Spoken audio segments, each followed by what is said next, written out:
Blog Talk Radio.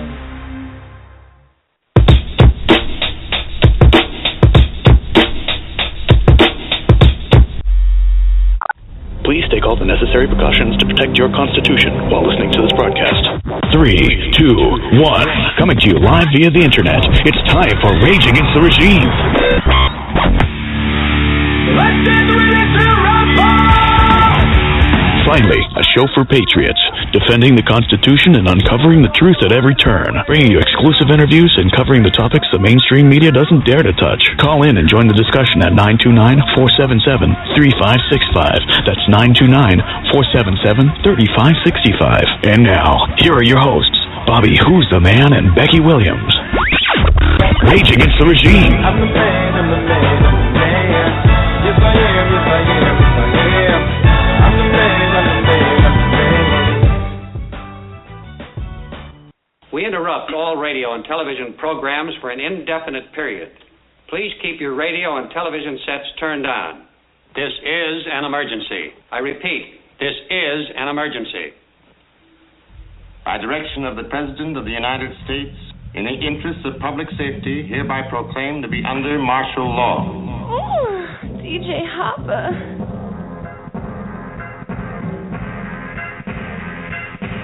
I guess it's Judgment Day, don't know what to say. And WO's coming to take my guns away. Manchurian candidate, make sure your hand grenades inside a closed fist, doors open, cram it straight in the face of the system. Sitting in the corner, feel like Christopher Dorner might skip to the border or get hit with the torture when UN bans take you to FEMA camps. Conspiracies and scams, apparently this land can't be seized by sand. I'll fight back for my flag, so bury me in sand. Using devil's breath to brainwash, giving you insane thoughts. Shooting schools and theaters and make it seem like they stop. Claiming that they save bombs, media's what they watch. All you people turn to sheep will stay away from news stations, the food places, they process you. Processed food is why Dunkin' Donuts is mocking you, blinding you. Americans keep running on it, cause terrorists make us love it and always want it. Rothschilds, Bilderbergs, Congress smiles, filters earth. Common sense in politics does not exist, but still return to follow this. Hollowness, don't knock on this guy's door. Look you in the eyes and show you what this fucking nine's for. And I'm the one that's crazy, you better bundle up. I support one flag, no false flags or cover up. And what the fuck is up with Benghazi? No phone calls, but someone's gonna end up like Gaddafi. Saddam Hussein, Barack Hussein, Osama Bin Laden, Dadi, Asabi. Know about that, then you're probably shot in the top piece. Getting rid of SEAL Team 6 is becoming a hobby. These aren't series here, clear your ears, I'm stating facts. Big brother's watching through Google, so they play it back. There's no erasing that, make sure your face is masked. Cut off internet and phones, you'll be saying that. Should've listened when PTP took the stage and rap. Now's your chance to stand up and protect your rights. Guard yours like they guard Bohemian Grove, put up defense and fight. Except no less cause my Second Amendment signed since December 15, 1791. Now you can't buy bullets, I'll find me some. Stand behind this gun, I don't bite my tongue, my mind is numb. From this empire of illusions, that fire revolution, I'm tired of confusion, all lies instead of truth in everything that you practice on. Lacking facts, ask Africom, backpack type with bombs. No explosives, I'm talking books full of knowledge. Open one and the bomb hits in your noggin. See, you can either consume what they feed you or seek fruit that's grown by secretive people. Kill your TV, start decreasing this evil. Bring peace to Mother Earth because she needs you. I love you, America. Curfew is at 1800 hours. Any persons on the street or outside their quarters after 6 p.m. tonight will be subject to arrest by the military police. Stay in your homes, I repeat. Stay in your homes. Your personal safety, the safety of the entire city, depends upon your full cooperation with the military authorities. Welcome to Rage Against the Regime podcast, and I am your host, as always, Bobby Who's the Man, and waiting on my trusty sidekick, Miss Becky Williams, to join me.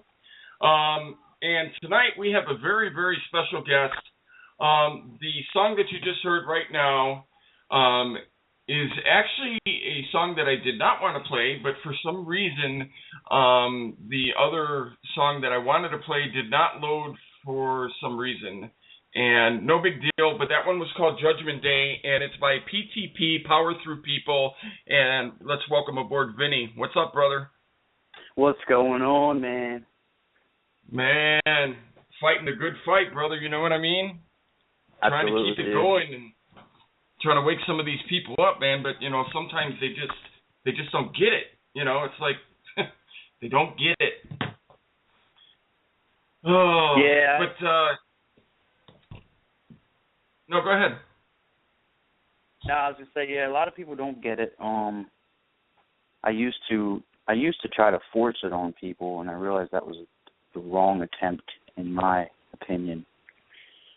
So now I kind of just throw the knowledge out there in the world, and whoever's meant to receive it receives it. And I think the people that are resistant against receiving this vast knowledge of being awoken, that even though they resist, it's still, the seeds are still planted in their subconscious, so it eventually grows, and then they're like, oh yeah, we should say fuck the system. Right. You know? Yeah. Well, you know, here, this is the funny thing. We try to, the way that we do it on here is we give people information, and we tell them, look, don't take my word for it. Do your own homework, okay? Yeah. If you can find something that I didn't say that was right, prove me wrong. And 9 times out of 10, that's not the case, and we all know that. But, you know, you still offer the chance to somebody, so. Yeah, the internet is an amazing tool if you use it properly. You can educate yourself on anything. Okay, so you've been in hip hop for a long time. I've actually, like I was telling you earlier on the emails, I went back into YouTube, and I mean, I went back a long way, and you know, I actually I'm a DJ for 25 years. I'm actually 46. I was a DJ for 25 years. I live in Chicago. I love house music and I love hip hop. I'm not like a hardcore rap person or anything like that. I kind of grew out of that, but I love hip hop and I love house music. And I tried, you know, being a lyricist for a little while. I'm not very good at it, so I kind of, you know, threw in the towel on it. But I went back a long way on you, and I mean, you've been doing this for quite a while, and you got a lot of good songs out there. So when did you actually start doing stuff that was patriotic? Around, I want to say around 2010 is when I first started waking up, and it was my first initial, you know, starting to be aware of things was actually the whole political side of it and how our country is run. So that was like my first step of waking up, and I made the Freedumb track that you were going to play today.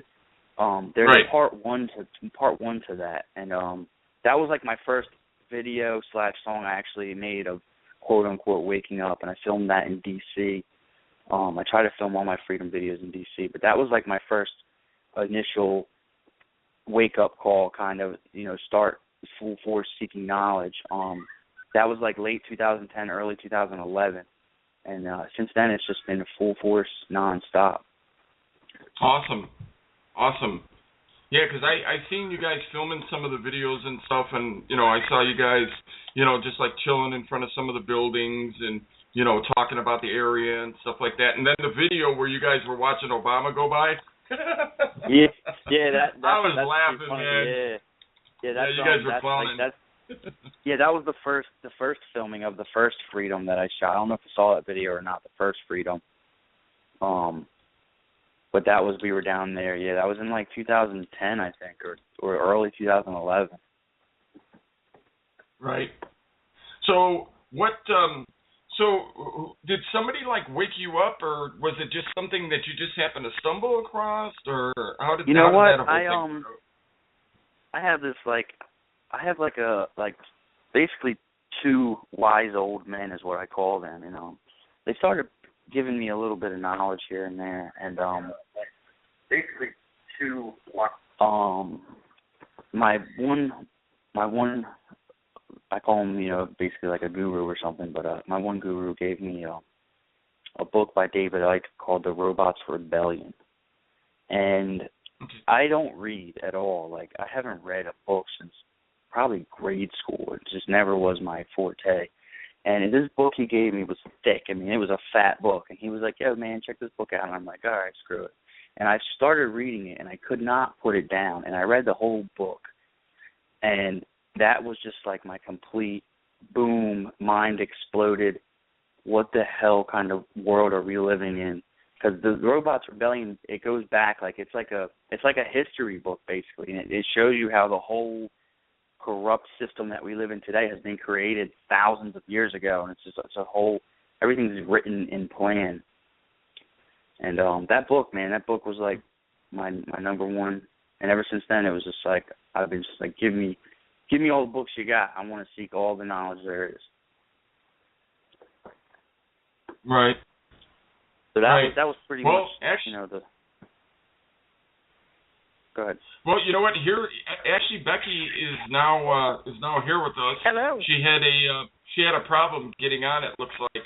But Becky, this is Vinny from Power Through People, and he's the one with PTP that I've been telling you about.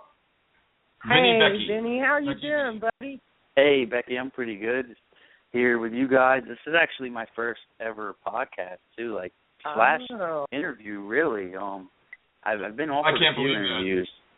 Yeah, I've been offered several interviews and podcasts. I've just kind of been complacent about it, and I told myself, like, when you hit me up, I was like, you know what, I got to do this. Like, I need to start doing more of these because I enjoy conversing with people as well. So, I do it in person all the time. I might as well start doing it, with people around the world. There, brother. Absolutely. Go ahead. Well, welcome to Rage Against the Regime podcast. We have several other folks out there who stream us live, so you're going to get some decent exposure tonight. And cool. It's an honor to meet you, sir. Thank you. It's an honor to meet you guys. I'm excited. I'm going to write a song with Rage Against the Regime in there. Oh, that would be awesome. That is awesome. So, brother, I've seen a couple of your videos that are circulating on social networks. How long have you been doing this? The whole, awakened rapping, I guess you could call it, has been since, like I said earlier, a little bit like 2010, 2011. But, I mean, I've been actually, quote-unquote, rapping since 7th grade. Wow. That's when I started. You know what's so cool about this is we in the Patriotic movement really need to reach out to the youth and educate them about the truth and reality of what's going on today in America and history, in fact. And you and others like you, who a bit younger than the average patriot that are in the movement, we need you. We need folks like you to appeal to a particular age group and individuals that enjoy rap. And God bless you, man, for doing what you're doing. You certainly can reach those that I cannot. And it's funny you say that because I get a lot of comments from older people, even grandmothers and stuff, and like they'll comment on my YouTube videos and stuff, and like they say the same thing. It's great that the youth are actually waking up and the youth are using, tools like music to educate people. And like you said, I could speak to the younger crowd and they listen to me. I'm 27 years old now, and I do find that since I've woken up, using my music as a tool to educate people is one of my purposes. Wow. Well, I think it's amazing. I don't believe we have enough of folks like you out there that are able to step up with talent and bring that to the table. I mean, it's very important. You are my future. I'm fighting for America, obviously, but you are my future. You're my youth. And it's very refreshing to look out across the social network and find more and more now. I'm seeing more and more that the younger men and women are getting involved. And even when I was at the rally in Garland last weekend, I interviewed several teenagers that were out there that their parents had been educating them, and they spoke out about the Common Core and being taught the pillars of Islam and their disgust with it. And, they're spreading the word amongst themselves and able to talk about it outside of the schoolhouse. And what we're seeing is they're trying to brainwash these kids with curriculum, with lies about Islam and, patriots, our forefathers were terrorists. That's actually in the curriculum. And that jihad fighters are freedom fighters and they're a peace-loving religion and yada, yada, yada. And they can't speak out or even voice their opinion in a negative way in the classroom or on school property. But unfortunately, it's a conditioning. They're conditioning these children to believe that, socialism and Islam are the way to go, and that's our future. And it's simply brainwashing them to submit. And so for me personally, it touches my heart to see you out there doing what you're doing. And I can't thank you enough. Absolutely. I appreciate every little bit of support that I get because we're all connected. So just by you knowing you support me, I know that you're going to get out there and also help promote my music. And like you said, even if you can't get into a youth's head, you can be like, hey, I can send you some CDs, and you can give them CDs and be like, here, listen to this hip hop music, and they'll put the CD in and they'll like it, and at the same time, I'll be subconsciously educating them. Yeah. Well, you know what, music, Bobby.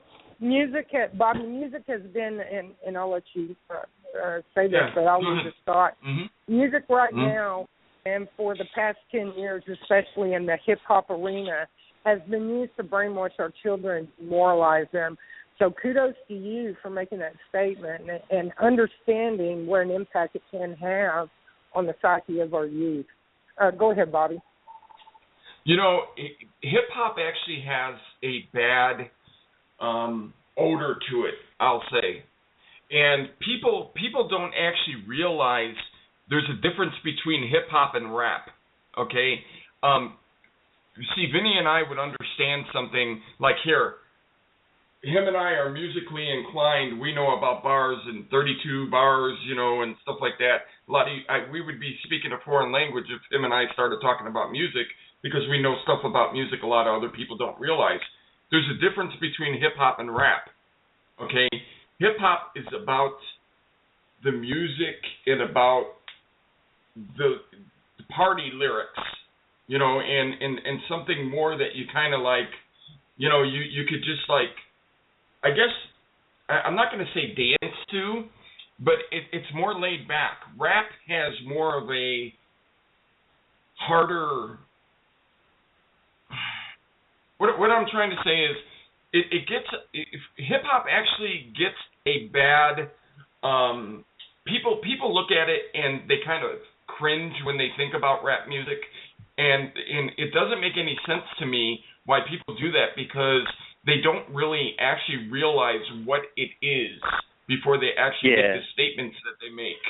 You know what I mean? Yeah, what negative. Well, I think it's not. I believe that the content, whether it's hip hop or rap, and we've done some study on lyrics and the effect that it's had on our youth. And hip hop is a big thing now. Rap is kind of out. It's still there, but it's a hardcore group that you're going to find in the rap industry. But it's the negative connotation lyrically. It's not the beat. It may have a catchy tune, but if you listen, it's always filth. Almost always. Bitches and hoes and drugs. This is what happens is the controllers and the handlers and the powers that be that control what is on your radio do that on purpose because they want society to stay dumbed down and ignorant. So my type of music will never be on mainstream radio because the powers that be won't allow it. I would have to hack the radio station to get my stuff on there, which that's why luckily the internet is here and we can use that tool to reach people. I have a song called Body Bag, a video for it. I don't know if you've seen that one. That entire song is about mainstream music and how they use it to keep people dumbed down and uneducated. They don't want people to learn things. They just, like you said, they just want you to think about bitches and hoes and money and drugs and alcohol, because that's what society is all interested in. It's pleasure in the wrong entertainment form. So they want you to, like the whole. Did you see my Obey video? Yes. It's the same thing with that. Like, that's from the movie They Live, and like that's the same thing with music. The whole everything around you. People absorb what they see. So if you keep my type of stuff hidden, they'll never see it. They don't want me on the radio. They want the stupid music with zero lyrical content in the music on the radio. And unfortunately, the Suits and Ties have complete control of that. Right. I must tell you, I'm steering off for a second, but I must tell you, your cover. Well, I'll just say cover, because you laid a track down to, what was it, Dust in the Wind? Yes. Oh, my God, man. Loved it. Absolutely loved it. It's funny, because a lot of people love that song, but for some reason that song gets, like, looked over. Like, there's not many views of it on the internet, and it's like, it doesn't, I don't know, somehow it gets looked over, but every single person that sees that video falls in love with the song and the video. Absolutely. And you had it queued up to when he was singing, it was queued up perfectly.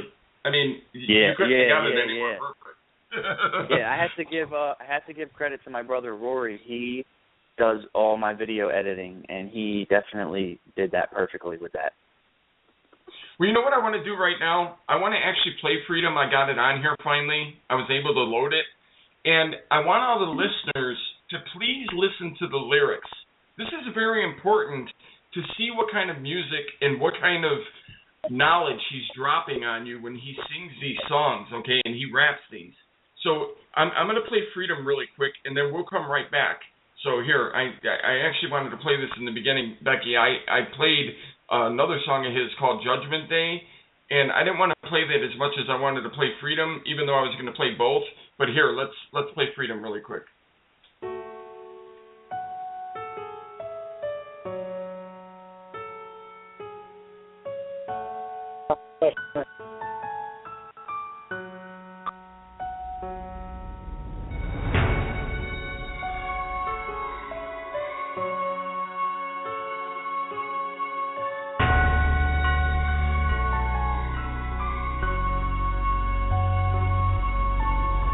I have a voice with hopes that you're listening. Voice of America, I'm speaking from the citizens. Tired of the lies, all the false narratives. For us to survive, we must stand up as Americans. Need to alter the course that's been written. It's history, not his story. They mix it in with fiction. Behind the scene decisions, you're blind to see the visions. Freedom isn't free, society is prison. Fed up, I won't let up. There's no more room for mess up. The administration's a bit outrageous. I think it's time we step up. How about I check off the definition of evil? Pay millions to bomb countries, but can't feed our own people. These countries don't even pose threats. Can Congress or progress? Syria, no GMOs left. Rothschilds want their own checks. Pipelines to control next. How many more lives will drones get? It's 7 countries, 5 years, destabilized. No sweat.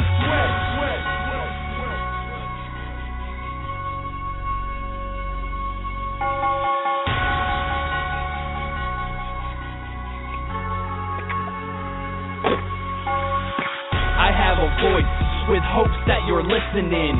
Voice of America, I'm speaking from the citizens. Political smokescreen, they're giving you nothing. No hope streams, I have children, where are they going? World War III, to grow up in that era is something that we don't want. The thought of that should scare ya. To cause and act prepare ya. No thought, just facts that flares up. False flag attacks won't spare ya. They bury ya, no care for ya. The credibility's been gone. The peace prize you sit on, you're pissing in a windstorm. Give it back, it's been gone. I pledge allegiance to the flag of the United States of America, to the republic for which it stands, one nation under. It's not about homegrown radical terrorists, more like brainwashing, driving fear in Americans. Many are sleeping, unaware of this, believing MSM, they're sheep. Now I'm very pissed. What about us? The dollar is increasing. We can't afford to live, but this problem is a peace thing. The power of the people is no secret. Look at Egypt. What do we get? No respect, because our free debt has interest. The preset is business. So banks never lose when they risk it, just create more and lend it. So we take more because we spend it. Let's brainstorm for a second. Why do we support this? We're too nice, we forgive. Let's take back this fortress and secure it before it crumbles down to nothing. Stand tall, take the ball, don't fumble now, keep running. Not elected, they're selected. The president sits breastfed, and if they go against the agenda, well, you know they get dead.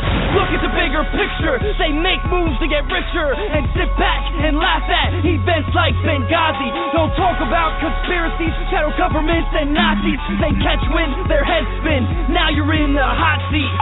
These colors don't run, my flag flies high. Second Amendment says my gun is mine till I die. First Amendment says my lungs let me breathe for my speech.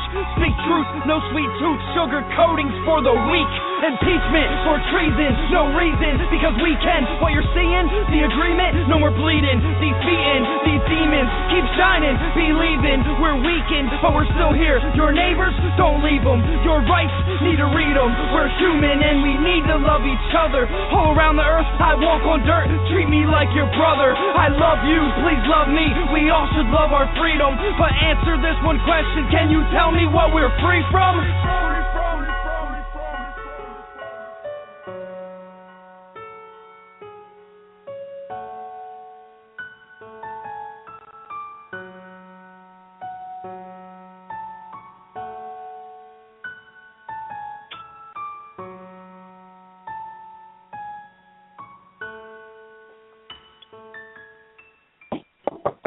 I love it. I love it. Yeah, that one. I love it. That's one of my most powerful songs. It gets me hyped up. I'm going to be honest with you. It gets me hyped up. It makes me just like want to.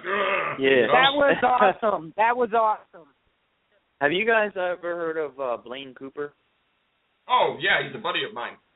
Buddy of ours. He uploaded my Freedumb video to his Facebook about a week ago. And it exploded. Yeah, it got like 11,000 views or something on there. So that's pretty cool, good promo. I tried to, I guess his friends list is too big. I tried to friend request and message him, but I don't think I got through to him, so still haven't spoken to him. Oh, well, we know Blaine. I mean, we're friends with him and stuff. He comes on here once in a while. Okay, cool. Whenever he does like marches and he goes to rallies and stuff, we actually we call him up and get information from him and stuff, and he shares with us. And yeah, Blaine's a good dude. He's friends of ours, friends of the show. Cool. I just want to let everybody know the chat room is open for anybody that wants to come in the chat room. And I'm going to give out the phone number right now: 929-477-3565. That's 929-477-3565. Anybody that has any questions or wants to talk to Vinny about his music or anything else, press that number 1, please. Sorry, brother, I didn't mean to cut you off. No worries. I just wanted to throw that in there while the Freedumb video was on topic. Oh, it was pretty cool. Okay. And, that was quite a few views. Man, I love that song. You just won me over as a what do you call them? Groupie. Yeah, I'm gonna be your groupie. How do you feel about a cougar chasing you around the globe as a groupie? That's pretty awesome. I love it. Yeah, right. We filmed that Freedumb video 2 separate days in D.C. The first, we went down there on 9/11 in 2013, I think. It was either 2012 or 2013. I think it was 2013. And we went down there on 9/11. It was the Million Bikers march against the Million Muslims March or whatever. So I went down there to just view that, and it was an amazing day because there was literally thousands and thousands of bikers in D.C. everywhere covering the streets, and it was just a good experience. And then we went back down a month later or so to film the rest of the video, and it was crazy because the rest of the video we filmed the day of the Naval Yard shooting. So we got into D.C., and the shooting had just started occurring at the Naval Yard with the guy with the shotgun. And that was a complete false flag as well. Absolutely. But I mean, there was Black Tahoes all over D.C. that day. So I was like, no, fuck this. We're filming. We're filming. Right. And right. we shot part of that video. I sat when I break down in that song and I talk about the banking system, I'm sitting on the steps of the Federal Reserve, and right. just sitting on those steps that day, there was a guy, a guard for the Federal Reserve, came out of the bushes, and he was fully strapped to the T, private security force, and he had a machine gun on his chest and magazines in his pants built in and everything. I'm like, really? It's not that serious. Actually, yeah. That's the way that I fell upon you was Blaine Cooper posted that on his page, and I listened, and that's the day that I sent you an email asking if it was okay if we played your music on the show, and you said yeah, and then I asked you if you wanted to come on. We've got a couple callers online here. I'm going to try to bring some people on. Let's see what we got here. 254 area code. Who do we have? You got Wilbur. Hello again. And I'm not going to talk very long. I just want to say hi to the rapper. I really appreciate your music. Thank you so much. Thank you. Hey, Wilbur. Wilbur. Yes, ma'am. Yes, ma'am. Hey, tell the young man who you are, brother. I am, now I'm Wilbur Butcher. I'm Wilbur Witt, a writer. Back in the day in Nashville, I was Weird Wilbur. I wrote some stuff along with people like David Allen Coe and people like that. I deeply appreciate, like, when he said I woke up about 2010, people who are not in the music business and haven't been that route don't understand that. When you get into that business like I did, you go to Nashville or New York or wherever. The first 3 days I was in Nashville, I wanted to write a number one hit country song. Within 30 days, the number one thing I wanted to do was make sure I ate every night. So, but after a while, after a while, if you're a songwriter, and I don't care if it's rap or country or whatever, just the very fact that you are a lyricist and a songwriter means you have a certain part of your brain that analyzes things, and he'll understand this. It's got to go in circles. It's got to make sense. And if you've got any kind of social consciousness at all, you begin to go in the right circles. And this young man has gone in the right circles. Yes. Amen. Absolutely. Thank you. We love his music. Thank you. So, and thank you. Thank you so much. You're creating a whole new genre in this, and it's not easy because, like you said at the beginning of the hour, the bad rap dominates, the mindless rap dominates, and when you have something that doesn't go with the suits, then you don't get the support. You don't get, you're not going to sell many copies, and so we're not going to help. We're going to go with the flow. We're going to go with the flow, and you're not going with the flow, but you've created something, and don't give up. Number one, you've got a good voice. You're very good at what you do. A few years ago, I wasn't into rap, but I heard the song Riding Dirty, okay? And my son and everybody else, they listened to it, and all they heard was the words Riding Dirty. Yeah. Being a lyricist, I listened to what the young man was singing, and the song was not about doing drugs. It was about being blamed by a corrupt police department for doing something you didn't do anyway. But the general population missed the entire purpose of the song, and all they imagined was riding dirty. But that wasn't the case at all. Anyway, I'm not gonna go on. This is I'm very excited. I like listening to your music, and I hope you go far. Thank you. I appreciate it. Yes, sir. It's awesome, Wilbur. Thank you, brother. Thank you so much. Hey, Becky, you seen any good videos lately? Yeah, I did. You sent me a slew of them. I was laughing my ass off. That was too damn funny. Okay, I'll let you guys go. I'm still listening, okay? Them. You know what? I'm going to share them with, if you don't mind. I'm going to share Share them with this young man. I'm going to share them so this young man can see some of your talent. Yeah, well, like I said, I'll say one more thing and I'll get the hell out of here. Most of our videos, me and Jackie, were happy, humorous, funny videos, especially Herb Superb. We were never down. We were never, and each of the videos has a little story behind it, how we made it and why we made it and all that kind of stuff. It wasn't all down, we're crying, all that. Most of it was happy stuff or it had a message. And whenever you see, you ever seen a scene where she cocks the gun and winks and kisses at the camera? At the end of a video? On any video? On my video. Becky, you there? Yeah, I saw that. All right. When you see Jackie cock her gun, that's where she personally mixed and produced it. I'm going to sing you one more tonight called Deja Vu, that we had to practically go to California and lick John Fogerty's boots to get it up on YouTube where it would stay. And she did that. I think you'll like it. Okay, I'll check that out for sure. All right.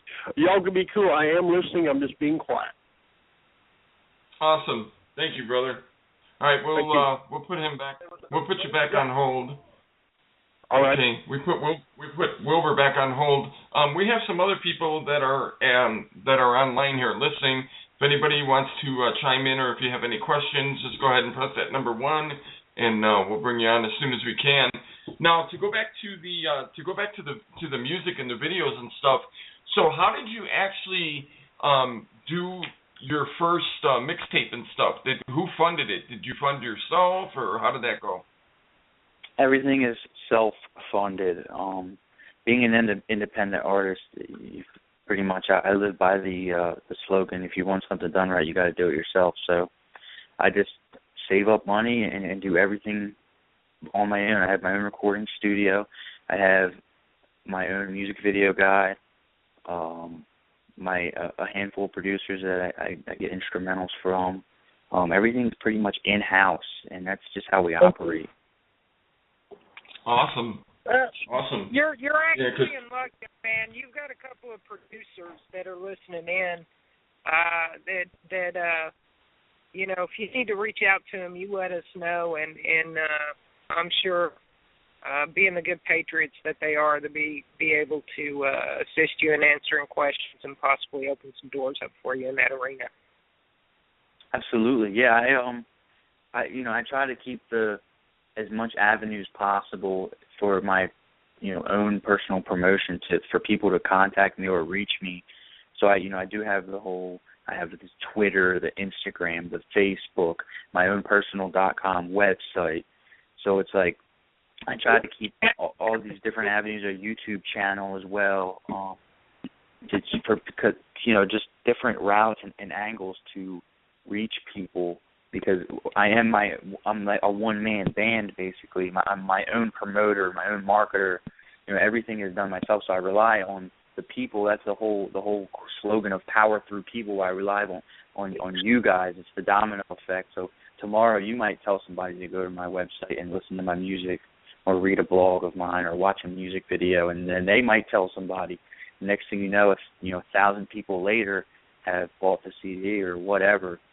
And that's what we rely on.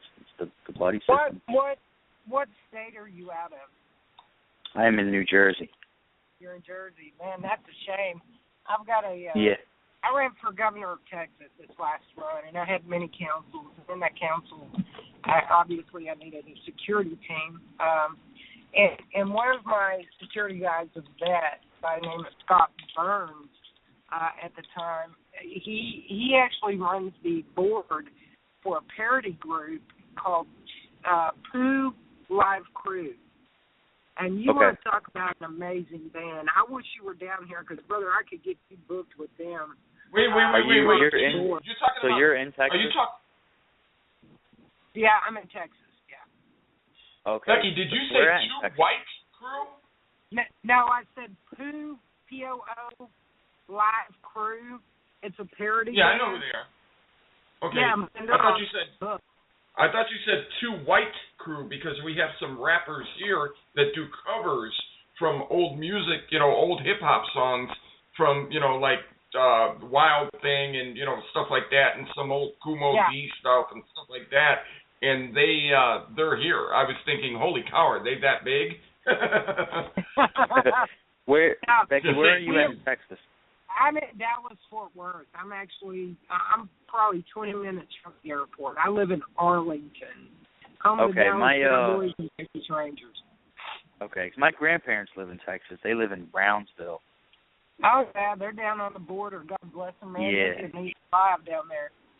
Yeah. So I go and visit them. How do you feel about the invasion on your family here in Texas? How's that settling in your stomach? With the borders? Yeah. Well, it's funny because my grandma actually was telling me, like, she witnesses it firsthand. She says, there's days where she'll see busloads and busloads of people coming across the border, and nobody does anything about it. And she just sits there and watches, and she wonders, like, who is allowing this? Why is it being allowed? It just doesn't make sense, and it's like it's in broad daylight. Yeah, brother, it's called an orchestrated invasion. It's actually, Obama just put it in fast-forward motion. It's been going on for years. Mexican government, the drug cartel, the FBI, the CIA, the DOJ, you name it, they've all been in on it. And at the end of the day, it's an orchestrated invasion to finish us off, if you will. I have part of that Security Council I was telling you about. I have still in contact with my active duty border patrol, and they tell me the absolute truth about what's going on down there, not what the government and the media blows up people's asses, which is nothing but lies. The fact that the DHS, who is run by the Muslim Brotherhood, who's in bed with the government and the terrorists around the world, they're also with the drug cartel and the Mexican government, have given the narrative or directive to our active duty border patrol for the better part of about a year and I guess some months now to assist, not resist. As of May of last year, there were absolutely no inside border agents doing any type of processing whatsoever. And most recently, when I had my discussion with one of my border patrol down there in the southern sector, not far from where your grandmother is, he told me that it is so bad now, they first took their weapons away, and now they can't even physically at all defend themselves if attacked. Or internal affairs gets involved. They can be prosecuted criminally and be put in jail. Now, that's pretty damn sad when our Department of Homeland Security that is supposed to secure our borders is assisting the invasion and threatening the very lives of the officers with jail or termination, taking away their ability to feed their families. I mean, this is just bullshit. Really, it is. And it's infuriating. And for folks like your grandparents who are down there on the border, God bless them, man, because up here where I'm at, I'm outnumbered about white European American to about 200 to 300 would be the number, depends on where you're at, Hispanics or someone from the South Americas. It's ridiculous. In the central part of Texas, north central. Yeah, it's a growing epidemic. I don't think there's really no fix for anything. There's a fix. Well, as far as there's a fix, brother, but it's not going to be pretty. Yeah, that's the thing. We're on the edge. I mean, we're in the beginning of the end. There's a lot, obviously, that you guys are aware of as far as the whole New World Order thing, and everything's in the works as far as what they want to happen. And global control will occur, and when that time comes, it's either you sit in silence or stand up and fight. Yeah, you're correct. I did a Spreaker show this morning. I woke up at 3:22 and I couldn't go back to sleep. I laid there for about 30 minutes and I got up and had a cup of coffee, and I decided that I'd take Bobby's advice and learn or become more familiar with our speaker program, Spreaker. And I did a show, and I covered that. You know, I covered complacence, which I do frequently on the show anyway, here on Rage Against the Regime podcast. But I covered the effects of complacency and absolute guaranteed perish for those who so foolishly believe that a handful of us can save the world. We cannot. It's going to take a multitude of people, and quite frankly, it's not my responsibility to save everybody else's family. It's your own responsibility to secure the future of your own family and the prosperity of that family as well as the nation. It's going to take a collective effort, and what we are seeing is a lot of complacency and a lot of grown adults making excuses such as children would when given a directive or the tools to do something that needs to be done in an authoritative manner. And it's very frustrating. It becomes very frustrating for folks like myself and Bobby, and I'm sure even you, when we give the tools, we give the information, we invite them to debate or refute the information we're given and prove us wrong, and we give them the vehicle to drive their way out of this situation, and they are absolutely refuse to do it. Everyone but a handful. You know, when we see movements that people are trying to put together to go into Washington to make enough noise to see a resolution come to pass rather than a revolution, and we only see 50 or 100 people show up, that's pretty pathetic. I mean, I know people. It's hard. I've noticed. I go to marches and stuff. We do the Million Mask March every year. Right. This year was the second year we've done it. Go to March Against Monsanto marches and other rallies, and it's the same thing. I noticed the number of people. It's hit or miss. It's never, it's never really a million people. And what the problem in America, it's just there's so many topics that I could speak on as far as your average lazy, complacent, comfortable American citizen.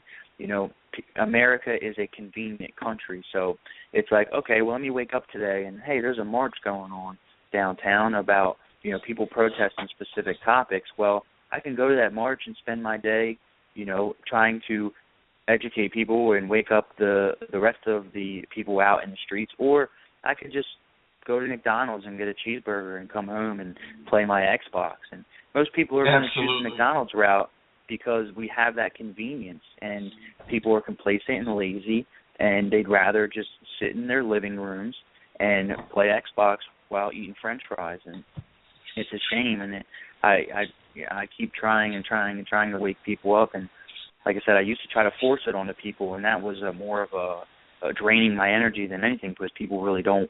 The people that don't care, they're not going to want to care at that time. So now I just put the information out there, and I let it float around in the universe until who's meant to see it at the correct times sees it at those times when they're meant to see it.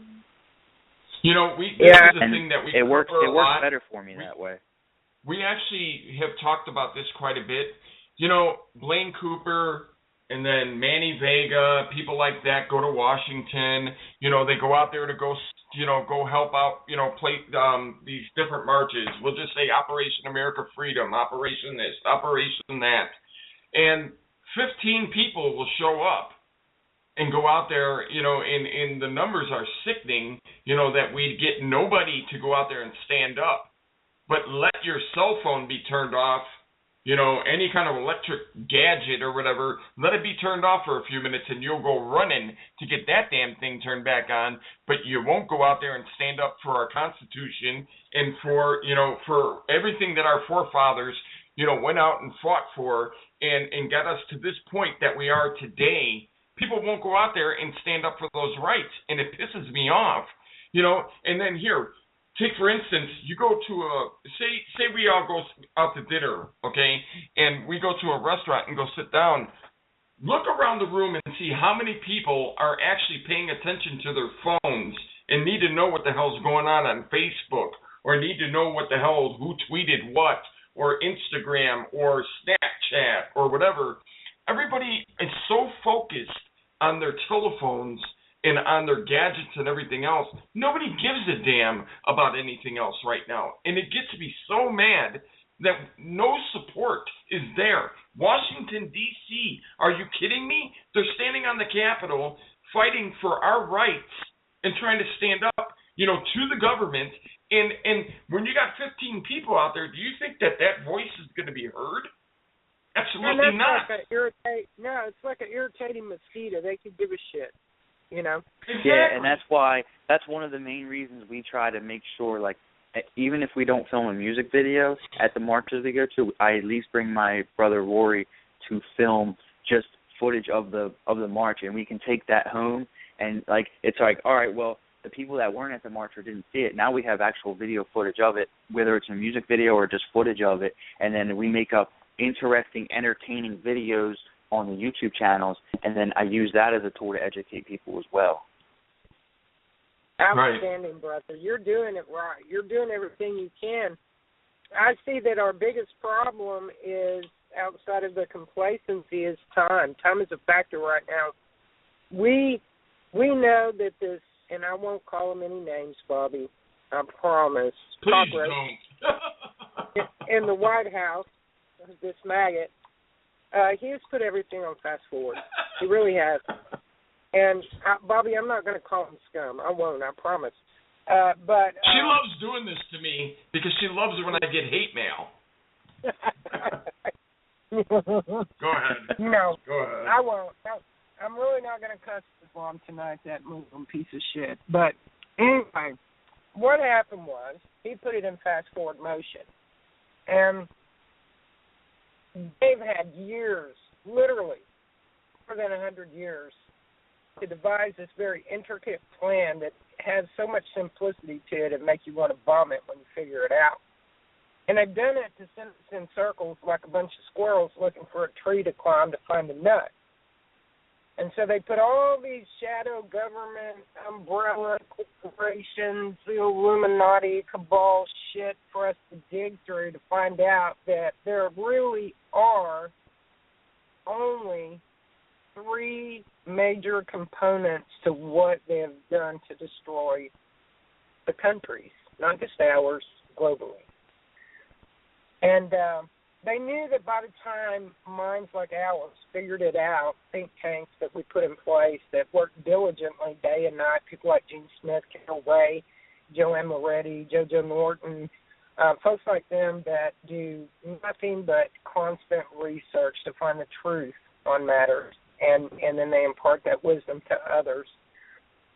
They knew that it would take us so long when some of us finally awakened that we wouldn't have enough time to stop the train wreck. And so time is not on our side right now. Technology is, science and technology obviously are on our side, but time is not. And I'm with you, brother. We've been screaming resolution, resolution, resolution, because folks do not want to see what Bubba keeps talking about on the internet. Yeah, I'm a bad motherfucker. I got me AK-47. I'm out here. I can shoot a deer from 1,000 yards away with the 22, liar. And you know what I'm saying? They get out there and they brag about how badass they are, and at the end of the day, they've never been in a battle. They don't realize that when it kicks off, we're going to have the invaders killing us for food and water and our weapons and our gun. They're going to burn our houses to the ground. You're not safe bugging out in your house. Anybody that thinks they are, they're a fool. You can't carry enough preparation with you to get out of the city in the event that this all blows up. It's not like they're going to give us a phone call 24 hours before they do it to let us know and give us a heads up so we can get out of the city, you know? It's just not practical. People are not physically conditioned. We're lazy asses in America. Most people are not conditioned. Can't carry a 30 or 40-pound rucksack, carry 4 cases of water, and tell you 4 kids behind you on a trail. It's just not, you know, the reality is all this preparedness, and it's a good thing to do. Don't get me wrong, and I commend the ones who have taken the time to do this. At the end of the day, you can't carry 50 pounds of beans and rice and all the things that you're going to need, and med kit and your rucksack and children in tow. You cannot friggin' do it. You know, instead of buying 50 cases of water, you should be buying those filters like the military have for their soldiers. The filter's 80 gallons of water, you know, or 80 liters, I think it is. There's a lot of, like you were saying, a lot of these quote unquote doomsday preppers that that publicly put all their information out there. That's their ego. Bullshit. Yeah, it's bullshit. They don't really, you know, and I'm not here to judge anybody, but the real ones that need to know what they're doing are doing what they're doing behind the scenes. And you know, we all have our arsenals and everything else. We, you know, our little groups that, you know, when shit hits the fan, we know where we need to go and we know what we need to do. The people that publicly put it out there, it's really just their egos and they're looking for attention. Well, Americans don't realize that when the war comes to our soil, here's the factors. Here's that flat-out truth. We have over 160,000 gangs in America. 45 of those are one percenters, or would be considered the deadliest gangs, the most ruthless. Okay, they just kill people to kill them. They don't give a damn. They're like Muslims. Then you have the Muslim terrorists that are here. They've been brought in with intent. There's probably close to 100 million. They've been bussed in and come in on planes since 1973. We know this for a fact. Look it up. If you don't believe me, look it up. And at the end of the day, those people, when there is no law, that's a green light to murder, kill, steal, and destroy. Period. Now, you couple that with the desperate. Now here comes the desperate. They're coming at you sideways, too, because they have families to feed, they haven't prepared, they don't have a weapon, and they're flipping the hell out, okay? Houses are burning, businesses are burning, the streets are blocked. Everywhere you turn, somebody's got a weapon and saying it's away. Whatever it is that you have in your possession, or either out of distress will they do it, or because they're just lawless bastards and they're just going to kill everybody and take the booty. You know what I mean? Now, that coupled with the boots on the ground, the foot soldiers that we know are going to be here, the military that will fire on Americans, and the local law enforcement that will do the same, that have been militarized, vote. Don't you think a resolution and we'll show its support would have been much easier? Because the odds are you're probably not going to make it. And some pretty horrible shit's going to happen to you and your loved ones, and it's going to happen in front of each other. Okay? You really absolutely. Did you you know? Go ahead, brother. I was going to say, did you see the writer and his wife and his daughter of the Gray State movie were murdered? Yeah. They, you know, and they claim suicide, murder, whatever, you know, homicide, suicide, whatever, murder, suicide, was what the case was. But we know that, you know, we know who really came in that house and did what they had to do. Absolutely. But it's a shame, you know. You see, you know, the Gray State guy, the writer, and you got, you know, you got guys like Michael Hastings and Philip Marshall. You know, Chris Kyle. Chris Kyle. These people are just randomly being offed, and you know, there's specific reasons they're randomly being offed because, you know, and I've been told that I need to watch my back because I could be a potential target as well, because you get so big. You know, once you're able to reach certain numbers of masses of people. That's, we said this earlier. They don't want that. They do not want people to know these things. The trailer alone from the movie Gray State was enough for people to be like, "What the hell is this?" And for that guy to be murdered, I mean, it's cut and dry of what happened there. Well, if you didn't see his speech that he gave a couple of years back when he introduced the Gray State, I would highly recommend you do so because he was spot on. I mean, point by point spot on about the government, the things that are going on, and that most likely was part of it. Listen, Bobby and I know we're targets. I know especially that I am. But absolutely. And I left the NSA a little message at the end of my Spreaker show today, and the FBI and any other alphabet agency that's listening to me, and they do on a daily basis. We've had our archives taken. We've had them call Blog Talk and say don't air their show live. And I mean, this is not conspiracy. This is actuality for us that's happened. And go ahead. Go ahead.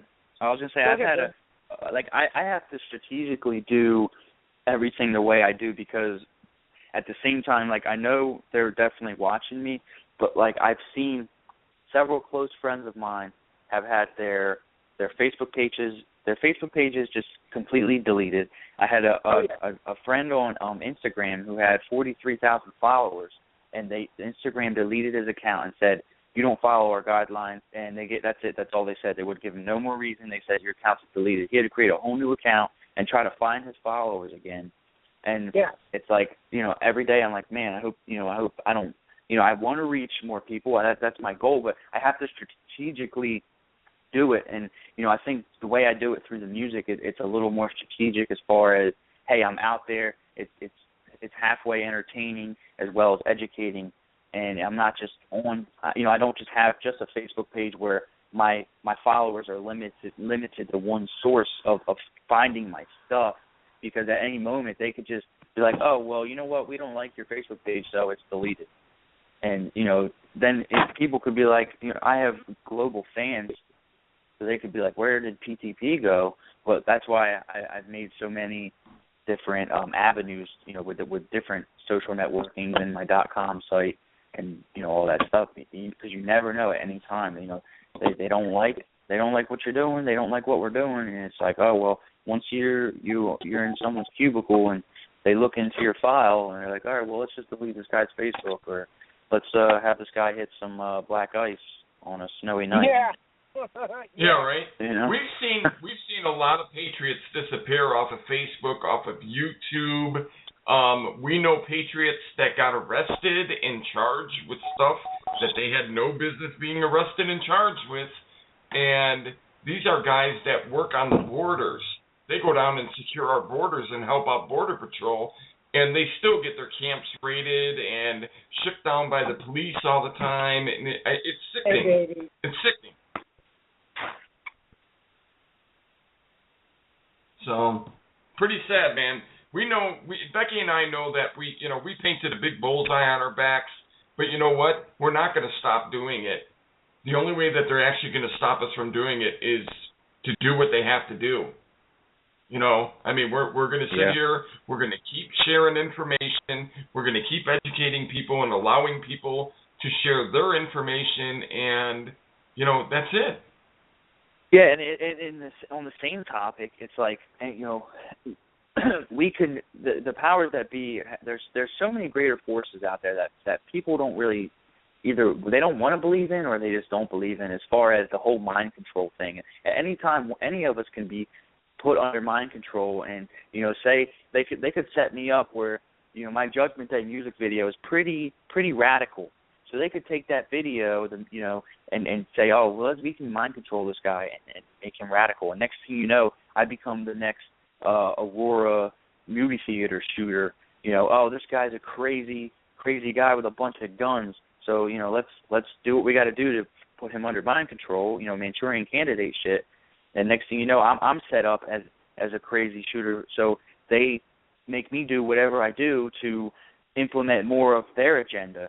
So I randomly make little Facebook statuses or videos or anything, audios on my song saying, hey, look, I'm a happy, loving guy, so if you ever see me do something crazy, I was definitely under mind control.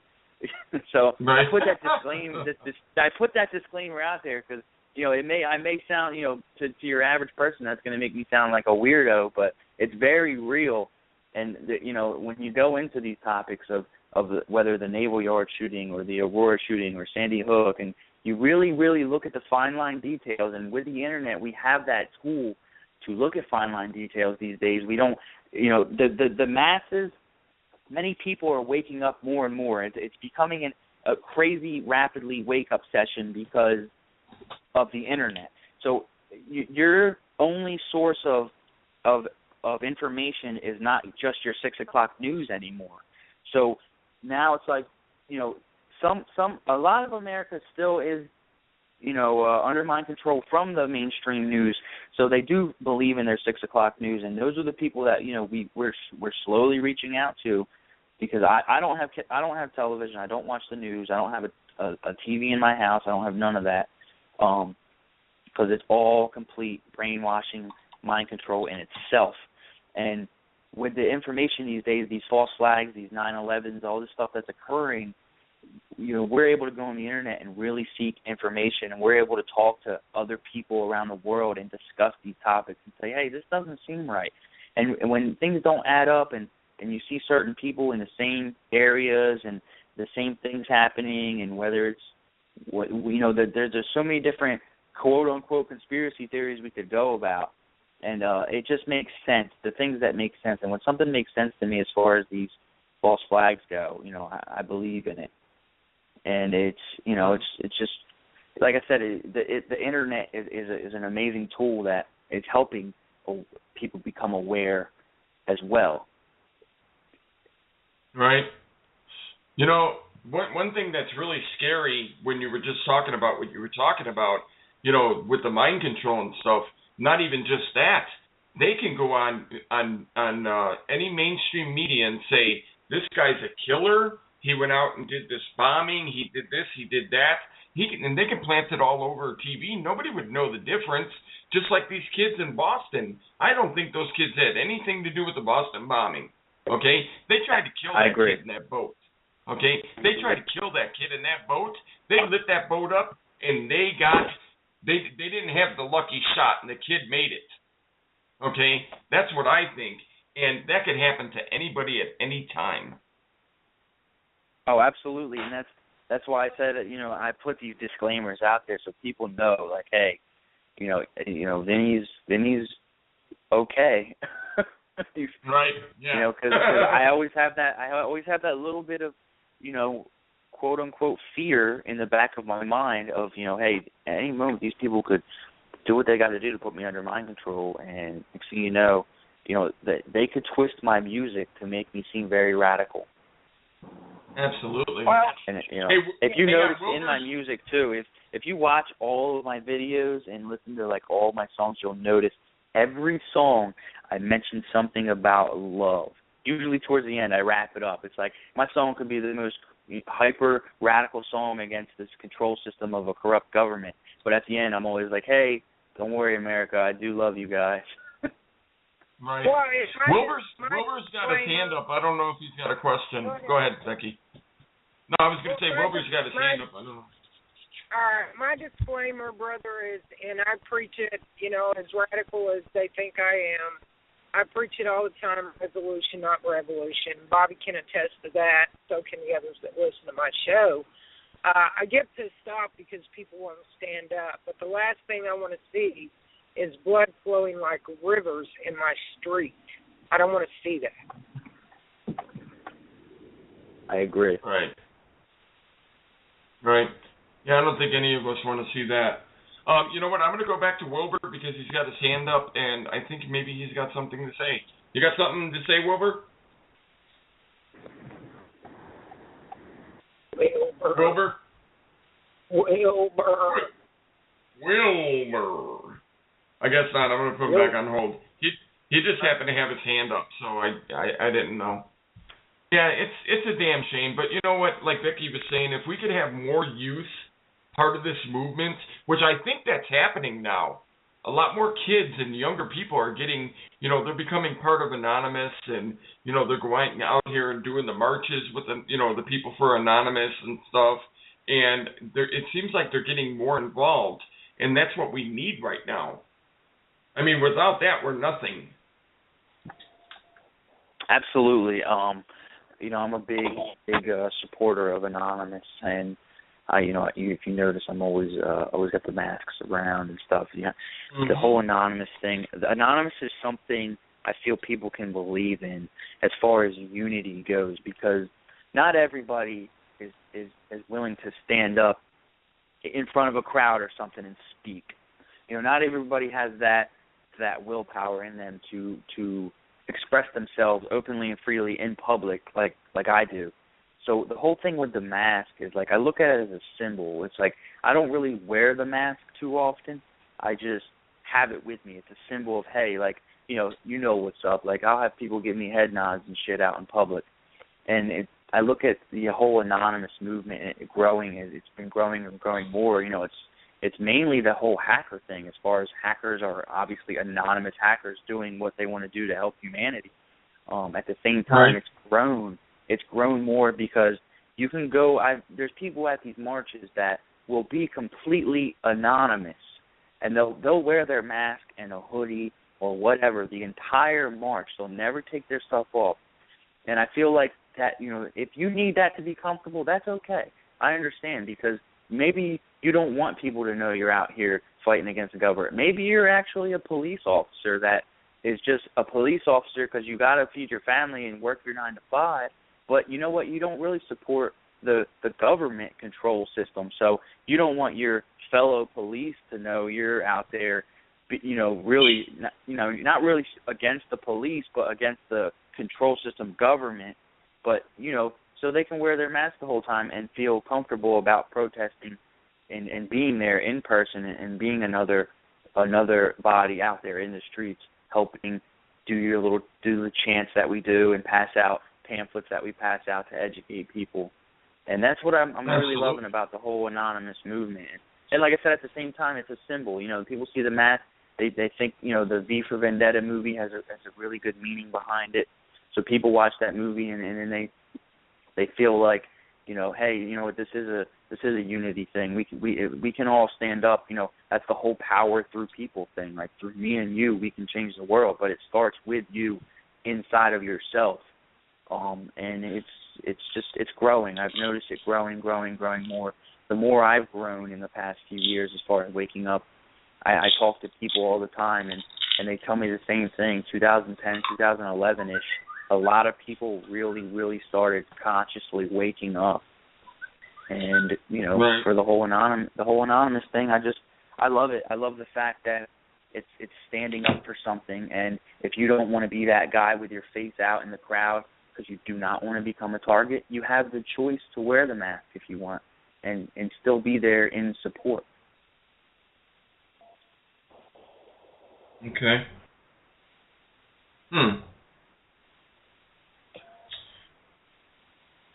Yeah. I don't know. Well, at the end of the day, brother, you're correct, and sometimes anonymity is good. And I think that we all have been given a position in this fight, in this battle, and I believe it's a God-given position. I don't for 1 minute believe that the courage and the lack of fear that is in my spirit is of my own doing. It would be impossible. I mean, anybody in the right frame of mind that could actually believe they could step up to the plate and do the impossible and be courageous, knowing what we face or the possibility of what we face for doing so. Anybody that tries to give themselves a kudo and think that they're doing this by themselves would be completely foolish, in my opinion. Some need to remain anonymous, and we all have a position. Yours, obviously, is your talent and your music. Mine and Bobby's, obviously, is in another arena. Our researchers are another arena.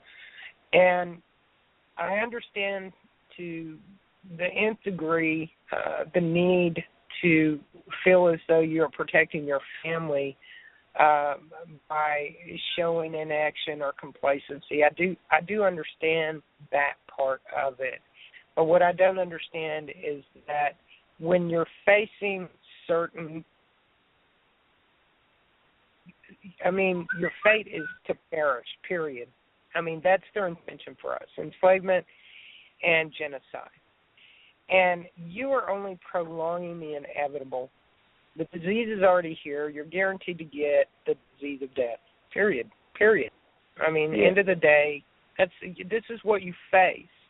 Now, your only chance for survival and your family's survival is that you actually become active and put your fears aside and step up to the plate and defend your friends and family. Listen, when I die, I don't want to be known as what a great cook. When I die, I want to be known as the woman who's the greatest woman that anybody could ever want to serve in this battle with, the woman that gave everything that she could possibly give and did it with compassion and selflessness. That is how I want to be remembered, whether it's 20 years from now or tomorrow.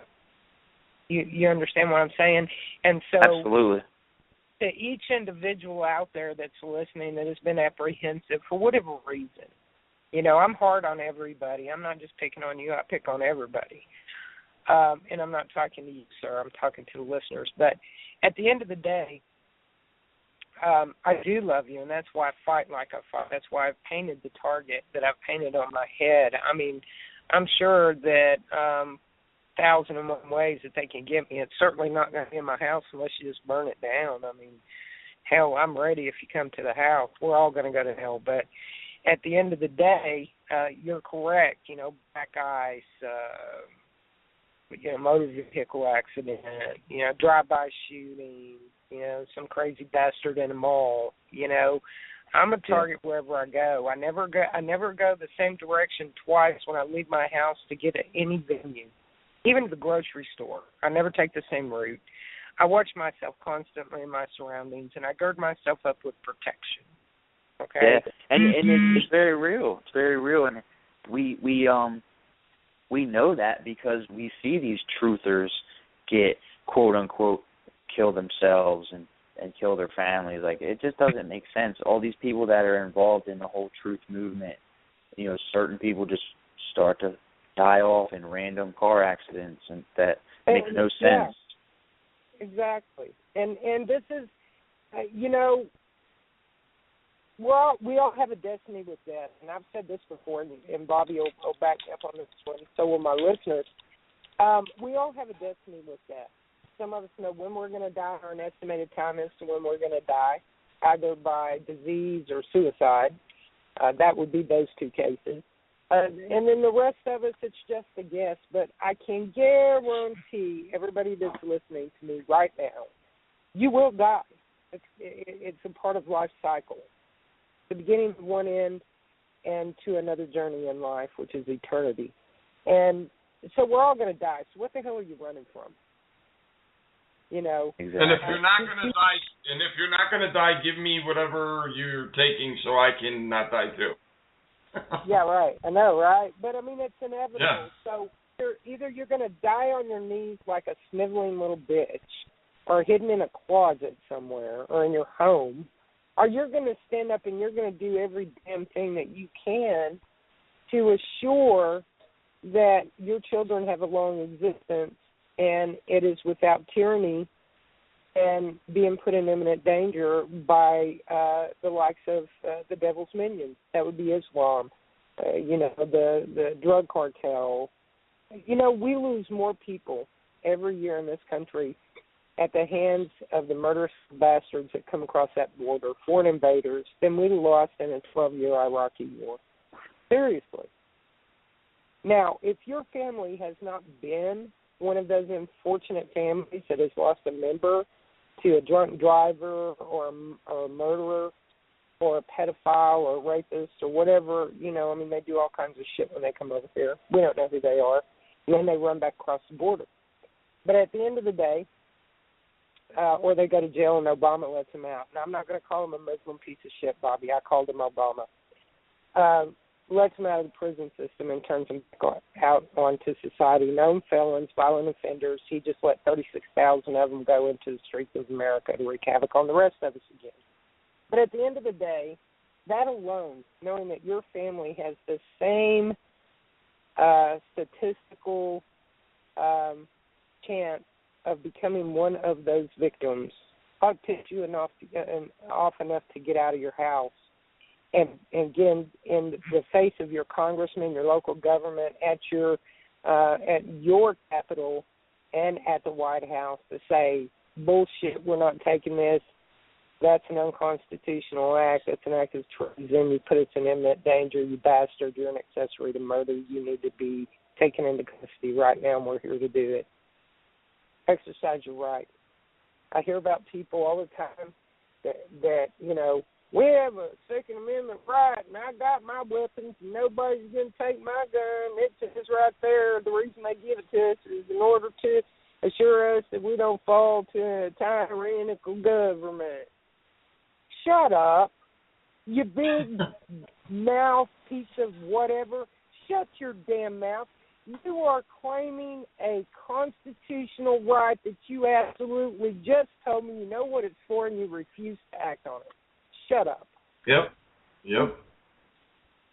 You know? Yeah, a lot of people are very, and those people are still dumbed down as well, and they more or less follow trends, you know, so that they'll just say whatever they think is cool, you know, and they really have no knowledge. Yeah, it's like a friggin' mockingbird, and the kicker is, you know, well, I got my First Amendment right. I got the right to free speech. But they'll adhere to a no-speech zone in their own city. What the hell is that? What we can't speak of there, you get a ticket. You'll go to jail. Yeah, but you know what? They don't educate themselves. They read something that somebody posted from some website that doesn't know anything, okay? Exactly. They put it out there, and then they don't do no kind of studying, no kind of, you know, looking, okay, how much of this could be true, you know, doing any kind of teaching to themselves. They just take it and run with it and spread it to everybody else and think that they're doing something good, but they're not. It's the exact opposite. Yeah, and it's a shame because a lot of I have people like that on my Facebook as well, and there's a lot of satire websites out there with these fake news articles and shit that make no sense at all, and they share them thinking they're real. Right. That's why they're there, brother. It's to confuse the masses. Oh, absolutely. And every time one is shared on my timeline on Facebook, I'll either message the person or comment and be like, you know, hey, you know that's a fake article, right? Just to let them know, just in case they don't know, you know, just because some people think it's real, and then some people are like, wow, I didn't know that, and they'll delete it, or other people will try to argue with me. When they argue, I just don't respond because it's their ego arguing. I'm waiting for Bill to call back in, Becky. He called in, and then he got a really important phone call, and he had to go. He'll be calling us back in a minute. He's got some questions and comments, so we'll be bringing him in a minute. You know, so one thing that I wanted to bring up with you, brother, that I can really, really appreciate, at one time I weighed almost 400 pounds. I weighed 390 pounds. I went out, I lost 160 pounds. It was all about what I ate, what I drank. I changed my whole life. And one thing that you posted on your Facebook, I totally agree with. I wish I could do it more. If you're green inside, okay? Meaning that, you know, I need to get more green inside of me, you know, and I need to change my eating habits. I noticed that you do a lot of your own, I don't know what that noise is in the background. Is that you, Becky, making that noise? That's not me. No, Becky, it's really, really loud, whatever that noise is. Anyway, I thought I had you on mute. I'm sneaking a donut out of my box. Go ahead. Okay, no problem. I noticed that you've been soaking your own oats and stuff like that, and you posted something very good about GMOs and what companies and stuff and what to look for on boxes and stuff like that. We're not very, very knowledgeable. At least I'm not super knowledgeable to that. And I'm back into the health routine and working out and all that. And what is something that people should be looking for on boxes? I noticed that you're pretty good with that. Names of GMO products. All right. So part of my waking up was finding out about GMOs. And when I learned about GMOs and our complete food system, I was mind blown, and that's been part of my journey. And I go to the March Against Monsanto rallies, and I shoot videos there and educate the public at those rallies, as well as through the music and through day-to-day conversations with people, as well as, like you said, you saw my Facebook. I try to throw little stuff out there here and there to throw seeds of knowledge in people, and people inbox me all the time about this topic. And basically with GMOs, all right, so almost our entire food system in America is genetically modified in some way. The main GMOs in America are basically corn and soy, to sum it up. And corn is in everything in America. Right. If you go to the grocery store and I tell people the first thing you should do is you should start reading ingredients. You know, what's in your ingredients that you're eating. If you don't understand an ingredient on what you're eating, don't eat it. That's my main thing. So you go to the grocery store and you start looking, you know, go up and down all these aisles. Everything's packaged. Everything's processed. Shelf life is months and months on stuff. Shelf life should not be more than a week on food, on anything. You know, everything should be fresh, but it is not that way anymore.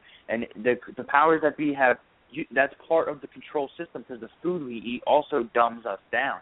And like we said earlier, you know, the obesity rates in America, everybody's fat, everybody's lazy, and they want us to be that way because it keeps us stupid and dumbed down. It keeps us not wanting to do anything but drive down to the quote-unquote fast food joint and get a burger in 30 seconds. You know, I tell people all the time, fruit is fast food. Fruit is fast food. Eat fruit. Fruit is fast food. I put that in people's brains all the time because it's true. But as far as, like, you know, GMOs go, it's like, all right, so high fructose corn syrup is in everything. High fructose corn syrup is terrible for you. You should not be consuming it in your body. High fructose, anything corn, like, you'll look at the ingredients on stuff and you will see there's some kind of corn. There's some kind of cornstarch, everything in that. And that's all genetically modified corn, all of it. And the same thing goes with the meat. You got your meats. You go to your meat section, you're eating processed meat. Well, these cows that you're eating are eating genetically modified corn. So the genetically modified corn goes into the cow. The meat absorbs the genetically modification stuff that it shouldn't be absorbing. Next thing you know, you're still eating. You're still absorbing it. What happens is they genetically modify the seed that they're planting to repel the pesticides that they spray on the plant. So they'll douse these plants in pesticides, and well, now here you are absorbing these pesticides, and these pesticides, a bug will come and eat the corn or something. Well, as soon as the bug eats the corn, its stomach explodes immediately. And this is the corn that we're consuming. Right. And I'm a firm believer. Now, there's no long-term studies on GMOs, and that's part of the whole control system as well. They don't want the long-term study. There's only short-term studies done. But even the studies that have been done from scientists over in Europe, they did studies on rats, and there was rats that developed oversized testicles, tumors, you know, all kinds of stuff from eating genetically modified stuff. Now, the rat's life is different as far as the ratio as a human, so that's why it grew quicker on the rats. But you look at the cancer rates in America, and it's astounding. And everybody's getting cancer, and you want to know why? Part of it is the food we eat.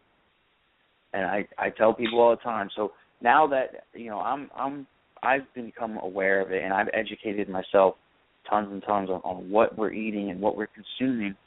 I'm to the point now where my diet is, let's say, 90% plant-based, organic, and non-GMO. I don't eat red meat anymore. If I do eat chicken, it's organic chicken. You know, the chicken in America that's not organic has arsenic in it, which you don't want to consume arsenic either. There's so much involved with it that it's and people always make the excuse, oh, it's too expensive to eat organic and this and that.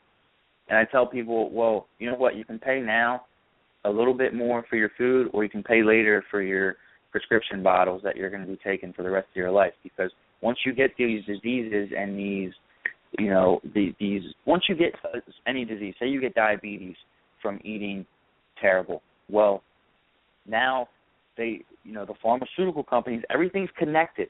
All of these control system, corrupt, elite, whatever the hell you want to call it, is connected. So now once you get this disease that you got from the corrupt food that you've eaten, well, now you have prescriptions that you're going to have to pay for the rest of your life. These pharmaceutical companies don't create cures. They create a pill for you to take for you to just get by and survive. So now you, for the next 20 years, you may be having to take a prescription pill. Well, it's all about profit. All they give a fuck about is money. That's it. And like I said, it's all connected. Everything's connected. So it's all part of, you know, when me waking up and seeking truth and stuff. It's like, wow. Once I seek, you know, I learned about the whole political system and the control system of the government. Then I started learning about food, and then I started learning about pharmaceutical companies and all these other things that control the world. Everything's connected, and the food is a main thing for me, because anybody can make that decision to stop eating fast food and, oh, but it tastes so good, this and that. Yeah, I'll admit the shit tastes good, and all the modified foods that they make taste delicious. Well, they do that on purpose so we keep eating it. I'm actually, right now, I'm doing a raw food challenge. It's a 4-week raw food challenge where I'm eating nothing but raw food for the next 4 weeks. I'm on day 8 right now. And what you do is... I saw your tacos earlier. Yeah, that's what I was going to mention. Like, I was a cook in the Army for 6 years, so I'm already, like, cooking is a hobby for me. Well, doing the raw food challenge, it's like, all right, well, I got to get creative, because, like, what am I going to do? Just nibble on spinach every day, like raw spinach, and nuts and berries? Well, you have to get creative and stuff. So, like, dude, yesterday I made these raw tacos, and they were phenomenal. And I had a few of my friends try them, and they were mind blown. They were mind blown at the texture and the flavor. They're like, wow, I would replace this and not use meat anymore for tacos. What I did was I took walnuts, and I soaked the walnuts for a few hours, and then I put them in my food processor, and I put all the taco seasonings in there, cumin, cayenne pepper, you know, these seasonings, which also, another thing to go a little off topic, if you really want to start helping yourself as far as eating better, start buying organic seasonings as well, and buy Himalayan salt instead of table salt. But back onto that topic, I processed the walnuts in the food processor, and it literally tasted and the texture was just like taco meat. And I since I'm eating raw, I put them on romaine lettuce to be the taco shell, and I made up an avocado jalapeno sauce, and then I put fresh homemade pico de gallo on top of that. And I'm telling you, the textures and flavors was mind blowing. And it's little things like that. Yeah, dude, I'm serious. Like I said, I had like 3 friends try them yesterday, and they were like, "What the hell?" Like, I would totally replace my taco meat with walnuts. And like I said, I'm eating raw right now, so you don't have to use romaine lettuce as your taco shell. You can use a taco shell, but right now I'm eating raw, so I can't eat anything processed or cooked. Everything has to be completely raw in this challenge that I'm doing. But it's crazy, and like I've been eating.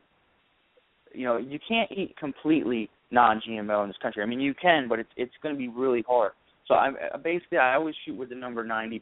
You know, there's a small 10% where I still eat some genetically modified stuff. Whether I go out with friends to a bar or something and we get some pizza or something, like all that stuff's going to be genetically modified. But there has to be a balance. And you have to be able to tip the scales on the better end. And you know, everything in my house is organic and non-GMO. And it takes a lot. It takes a lot of research and a lot of learning. And little by little, once you start, like I said, you start reading the ingredients on things, you start realizing what our food is made of in this country, you really start to wake up to how bad the food is that we eat. And it is tied to cancer. My intuition alone tells me that. And since I've been eating the way I've been eating, probably for about 2.5 years now, I feel so amazing. I feel so much better. You wake up feeling better. You're not sluggish. You know, the whole nine. I mean, everything's tied together, and it's a great thing. And that's one of the things I do focus on hard to try to wake people up. As far as if there's anything I can do, it's like, all right, well, let me change your eating habits, because that's something that people can and do care about if they start learning the knowledge. Because once you learn about GMOs, there's no going back. Like, once that knowledge is put in your head, you're like, oh, my God, this is for real. This isn't a fairy tale, and this is happening right here on our soil. And they pay billions of dollars a year to keep GMO labeling from happening for specific reasons. But there's countries all around the world that won't even accept genetically modified foods. And that alone tells us, hey, you know, why are we still consuming it? Why are we still letting it be in our country? You know what doesn't make any sense to me? The stuff that is bad for you is so cheap, okay? And the stuff that's good for you is so expensive, but it should be completely opposite, because the stuff that's good for you, like vegetables and stuff like that, like, you know, like you're talking about, the organic stuff, it should be, you know, it shouldn't be no more expensive to buy that stuff than to buy a cheeseburger. You know what, let me bring on a caller. I believe this is Keith.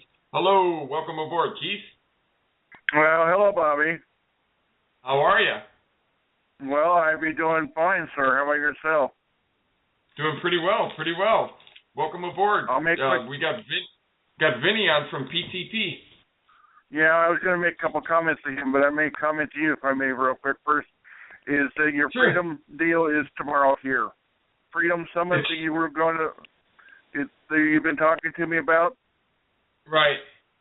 It's here in Des Moines, happening tomorrow. Uh-oh. Yeah, that stuck up on me then. Because I didn't realize it was tomorrow. My wife's out of town. So, yeah, I definitely won't be able to make that. Okay. Okay, well, I thought I'd let you know. Okay. Just to let you know. But as far as him and his concern, and I've mentioned both you and Becky on the show before, I was born and raised on a farm, and we raised all our stuff organically as far as produce and all, and I'm very well aware of it.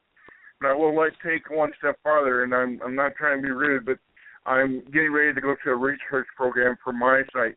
I have an extremely rare eyesight problem, and we know the chromosome, we know the gene for all this, and what you're talking about also affects that particular chromosome. And we're going to be doing, they're actually doing, as we speak, research and trying to find out why some of this is happening otherwise beyond, because people with my particular eyesight, for instance, that I don't care if you eat strictly vegetables there.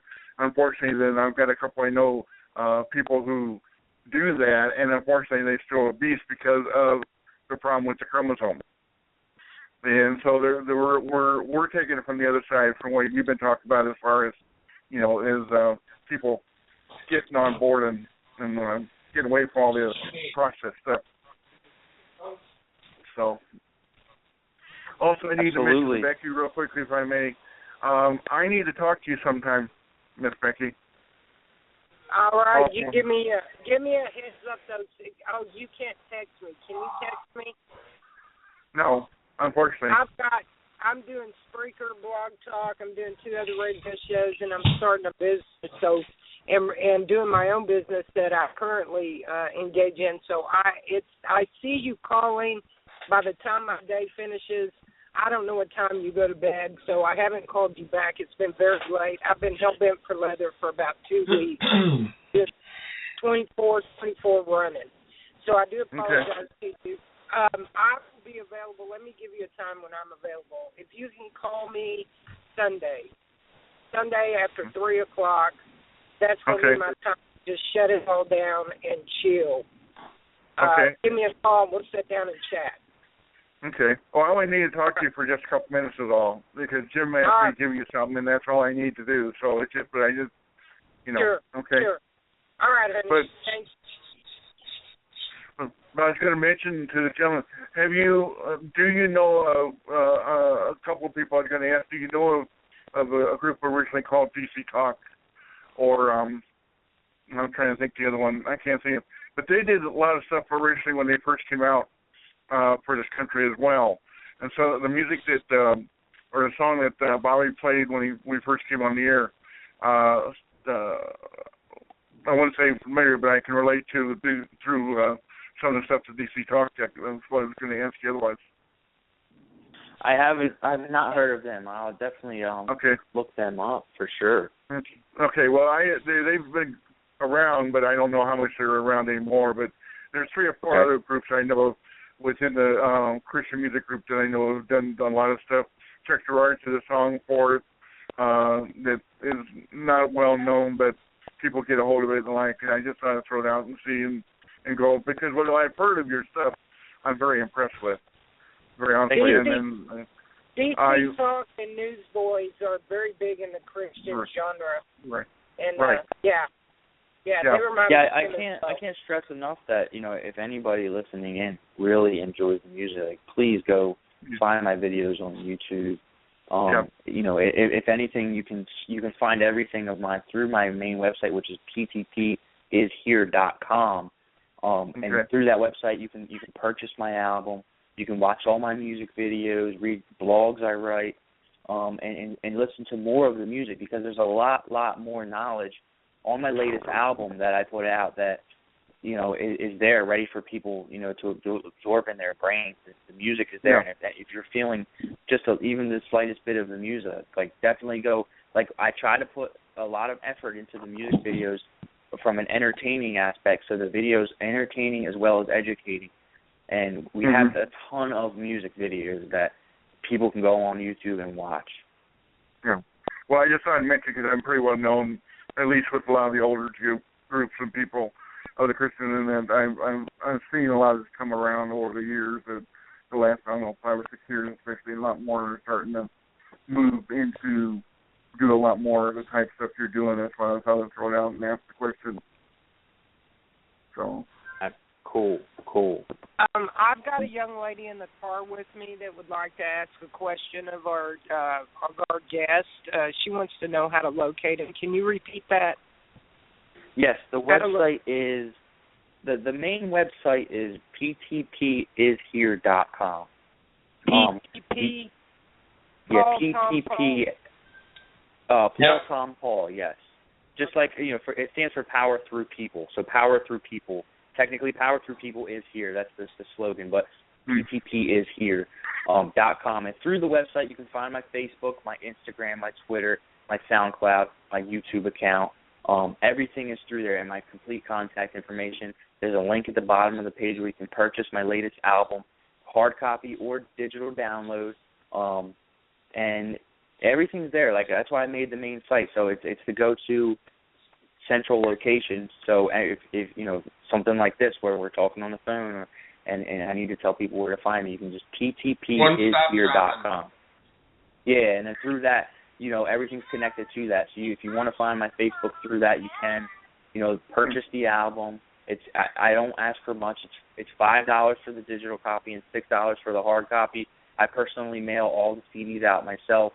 I'll even sign them for you if you want. And it's there. I mean, everything's right there at ptpishere.com. Thank you, brother. I appreciate that. I'm going to get you out in front of some people that I feel would be most advantageous, not just to the Patriot movement, but to you yourself to gain more exposure. I have a few connections in certain areas that I'll discuss with you off the air. Yeah, and like I said, there is a ton of if someone takes the time to watch all my music videos, like, they'll definitely be entertained, because we definitely put a lot of time and effort in them. There's even a video on my YouTube channel where last summer, I don't know if you guys remember, everybody was doing these ice bucket challenges. Yeah. Okay, so a lot of people that were doing those challenges, in my opinion, like, didn't really know what they were doing it for, like the whole ALS awareness or donate this. Like, a lot of people were just following suit, following trend, which is what a lot of people in our society do. Everybody's a sheep. Well, I flipped the script a little bit, and then what I'm getting to is there is a video on my YouTube channel. I made the video where I made a new challenge called Feed the Homeless Challenge. So I went out and I fed a few homeless people on video, and then I nominated a few people, and then, it's like people, forget that humanity is right outside our door. And we need little sparks of inspiration, something to remind us. Like, you know what? Hey, I have a plate on my table every night with a meal on it. So, you know, these people are out here in the streets, and there's more empty houses in our country than there is homeless people. And that's the whole part of the corrupt system. It doesn't make sense. The whole banking system, you know, it doesn't make sense. So, you know, if anything, you know, if anybody listening, you know, I hope tomorrow everyone can go out and feed a homeless person or give them a jacket or anything, you know, extra coat or a pair of shoes that they've had in their closet, collecting dust for the last year. You know, there's people out there that do care and do matter, and you know, it starts with us. It starts with the people that, you know, we have the abundance in our life already. So why don't we take that abundance and share it with people in need? Absolutely, brother, and that's an inspiration to myself and others. I try to exercise random acts of kindness whenever the opportunity arises, and the spontaneity that comes with that is very rewarding for both the recipient and the receiver. So I push that as well. I actually belong to a group called, it's a meetup group, and it is actually called Random Acts of Kindness, and they're all over America. You can look it up on the internet, and they will send you an email giving you different avenues and opportunities to participate in a random act of kindness. Absolutely. I love that. Working with the Special Olympics, or going to an OFO's home and adopting a grandmother or grandpa for the day, you know, going to a food truck, you know, just exercise your right to share a little prosperity. Happiness goes a long way when it comes from a stranger, you know? Yeah, and we as humans, we're a species with amnesia, and that's why we need these reminders, because and right now we're at a time in our country where we need to put the unity back in community. And, you know, doing the stuff we were just talking about with us getting out there in the public. And you know, everyone's robot these days. So you go to the corner store to get your coffee or something, and nobody talks to anybody in the store. Everyone just goes and gets their coffee and walks away. You know, I try to spark conversations with people in stores, and a lot of people look at me like, what the hell do you want? I don't want to talk to you. And that's because they're programmed to be a robot. Yep. And then a lot of people in the environments, you know, they see people with tattoos and they're like, oh, you know, whatever, and they get scared or whatever, which is so stupid, because it's like, you know, if anything, you know, it should be the exact opposite, and you got plenty of tattoos, that's for sure. Yeah. Yeah, like we're all programmed to you know, since a youth, we have been programmed to think and, you know, obey a certain way, and to be judgmental and to be competitive with our next man. It's how the system wants us to be. And, you know, I'm out here just trying to show people that there's another way. You just have to retrain your brain. Right. Right. Absolutely. You know, we're doing what we can. Obviously, we all are to fight the good fight, and it is what it is. You know, we're just one day at a time. I take it one day at a time. I take it one person at a time. And, you know, every stranger out there is a friend you haven't met yet. Exactly. Pretty well said. That's pretty damn well said. Because we think about stuff like that all the time, and we almost say the same thing, and a lot of people go, well, that's, you know, that couldn't be any further from the truth. And it's like, well, how would you know unless you actually tried to have a conversation? I did a mini podcast this morning that, you know, earlier today, and it was like a pre-show to this. And I said, Becky's come up with a really good idea, and I wonder how many people have actually done it. Becky has said, you know, why don't we make up flyers? You know, go down to a place, make up a flyer, go down to the corner, make up 100 of them, go stand out, you know, walk up and down by your grocery store, or, you know, go somewhere, go by a mall, go anywhere, and go out and hand out these flyers and talk to people. And, whatever your message is on the paper, hey, I'm having a meeting about such and such topic, and I would like for you to come, sit down and be part of my group or whatever, so we can all learn together. Whatever you put down on the piece of paper, and a lot of people will look at the paper in your hand and then go, no, thank you, and just, put their hand out or not even say a word to you and look at you like you're goofy, and just walk away, which doesn't make a damn bit of sense. But we need to do that.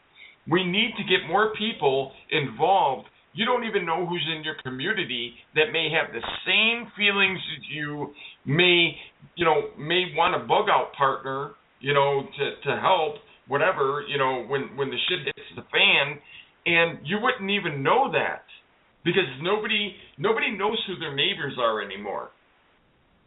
Yeah, it's terrible. Right.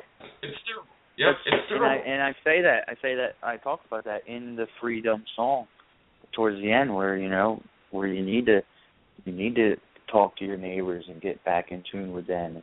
This is the community. These are the people that you're going to need to turn to when shit hits the fan, because it will hit the fan. And you don't know your neighbors, well, they're going to be shooting at you then. Yeah, right. Exactly. Okay. But at the end of the day, it's like I said real quick. I mean, at the end of the day, it starts within. It starts within all of us. So you have to change yourself to be able to change the rest of the community and get out there. So as long as it starts within, and next thing you know, power through people.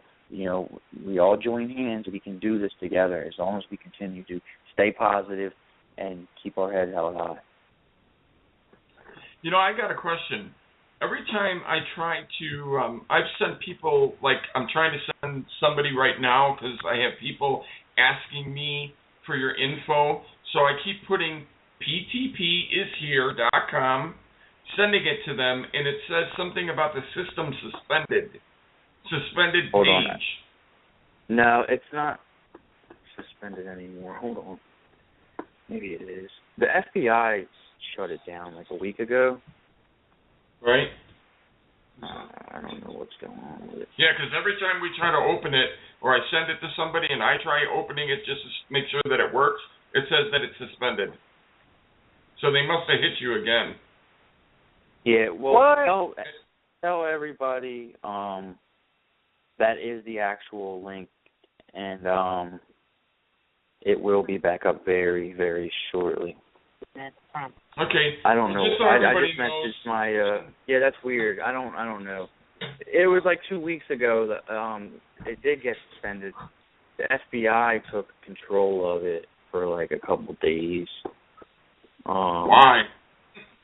I don't know exactly yet why. The guy I deal with, who does my hosting, I don't know, he was in something. I don't know what he was involved in as far as maybe hacking, I don't know. But anything and tied in with him got taken down by the FBI for a couple of days. But we got everything back. Whatever happened, I don't know details. I didn't ask, but we did get everything back. I don't know what's going on with it now. It doesn't make sense. I just messaged my computer guy to find out what's going on. But tell people that that is the actual link, and try to go back to that. If they want to, they could go to facebook.com/likeptp. That's my Facebook page. In the meantime, but yeah, that's kind of upsetting right now.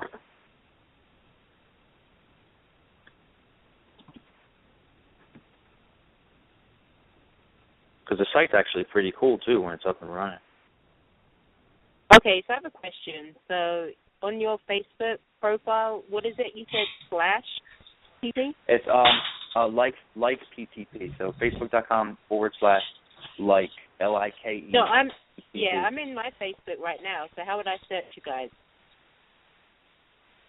Are you on put the in phone or on the PTP computer? is here. I'm on my phone. On your phone, if you search Power Through People on your phone, it should come up. The full word? Power Through People. Oh, true. It'll come up as a musician. All right. Hold on. What are you going to get? I got it. Thank you. You found it? Okay. Yeah, like, damn, that's upsetting that the light's down. I don't know what's going on. Brother, don't let the bastards grind you down. You got this. Just put it on a different server or do what you have to do to get it pulled back up. You know what I mean? Yeah.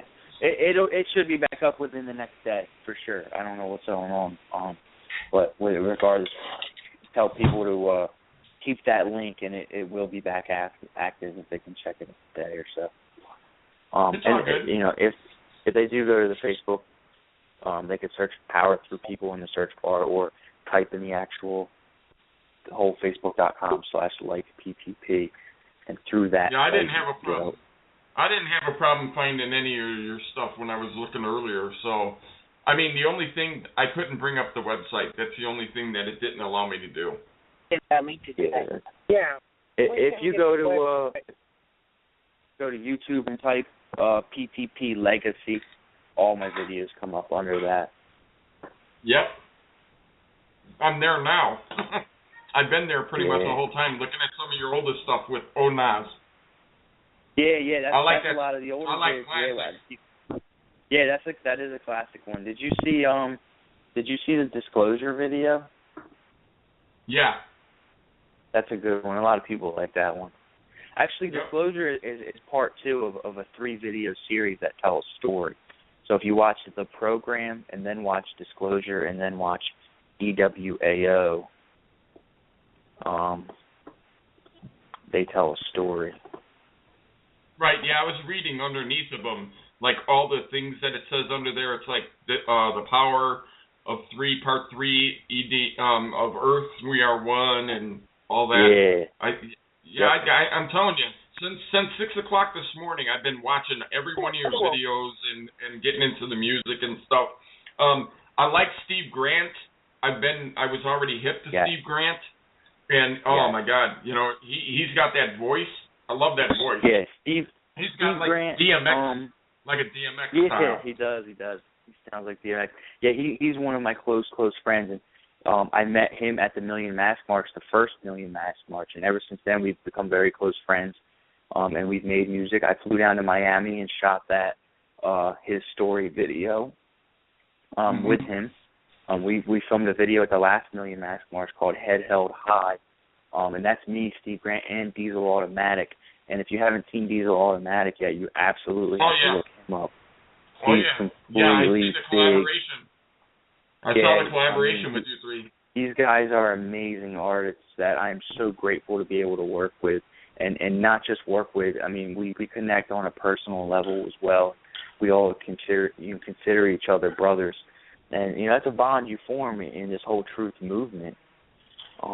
Right. You know, everyone becomes family because we're all aware of what's going on. We want to. I'm bringing on a gentleman named Bill, who's a good friend of the show, and he has a product called ViruGuard. Okay, and what it is, it's to help out with viruses and stuff like that, and he's all about health and everything else, and Bill is actually on the phone with us right now. Bill, meet Vinny from PTP. Hey, Vinny, how are you? What's going on, brother? I left from the patriotic music and talking about the risks of exposing ourselves in the patriot fight into health issues. I guess I missed a lot. I had to step away for a while. Yep. Oh, I understand. Yeah, we covered it. We covered it all. Yeah, definitely. Yeah, I've been lucky enough to know a research scientist, a virologist, a microbiologist buddy that I helped raise funds for several years ago, trying to get an FDA approval on something that those powers that be just didn't want to see happen. And it's funny because to go on that same topic with the FDA approval stuff, it's so hard because that anything that's good for you, they don't want to approve. Well, it basically it wasn't something that would come in and help you along with whatever treatments Big Pharma was supporting. It basically eliminated the need for a lot of their drugs, and they just weren't going to have $1 trillion chunk of their empire taken out from under them by somebody unless they were going to be part of the club. And they kept having us retest all of our tests that we were passing, only to have to withdraw because of lack of funds. But with that open possibility that a big pharma might want to buy it, or they didn't put it that way, another pharmaceutical company who's more able would want to buy it, which of course they did. So, but given all the issues that we're seeing with all of with what's happening with our government and the risks, I just went back to him this last year and told him that I wanted to put it on the market as a nutraceutical and push it out there for what it does anyway. And so I've done it. But, I wanted you to consider something with your music. Yes. Just a thought. A friend of mine and I are starting a Patriot unification that might prove to be a pretty big deal. And on the theme, by your thoughts, so it's most honest, regarding Patriot unification, the unification of all groups, the militias, the Patriots, the Oath Keepers, the Constitutionalists, the Preppers, the whole bunch. But under the spirit of unification, if you put something together, it'd be interesting to see it kind of spread out there as well. Absolutely. It's just an idea. Yeah, absolutely. I love that. I like ideas. Ideas are bulletproof, so let's run with them. Yeah, we're looking to make a big deal. It's it's cool to actually talk about that. Someone that's educated with the FDA and trying to get good healing stuff out there, and it's a battle. It's such a battle to fight stuff. I do a lot of holistic stuff, and I'll take colloidal silver and stuff like that, and I drink hydrogen peroxide, which sounds crazy. The dietary grade, Yeah, I drink food grade peroxide, and it's an amazing thing. And these are holistic things that the FDA would say, no, never do that, because it's actually really good for you. Taking colloidal silver when you start to get sick or something. But no, the FDA will be like, no, don't do that. It's bad for you. Go to the doctor and then go to get your prescription. We want you to take what we have, so you pay us. Yeah, it's kind of funny is that my product, which they have a big problem with, it's VFI humic acid, but the biggest problem I think they have with that is what VFI actually stands for. And saying it in itself is enough for them to want to crack down on me. You're making it a drug. You can't claim a drug, but VFI stands for viral fusion inhibitor, and that's what it does. It inhibits the fusion of virus cells. It's all natural molecules, which is probably another problem that they had with it because, the risk in that, just like allowing hemp, we might as well just make that more illegal than cannabis because, might as well. I mean, cannabis is being legalized in areas where they just refuse to even look at hemp. And we know why. But the point is that they're natural molecules.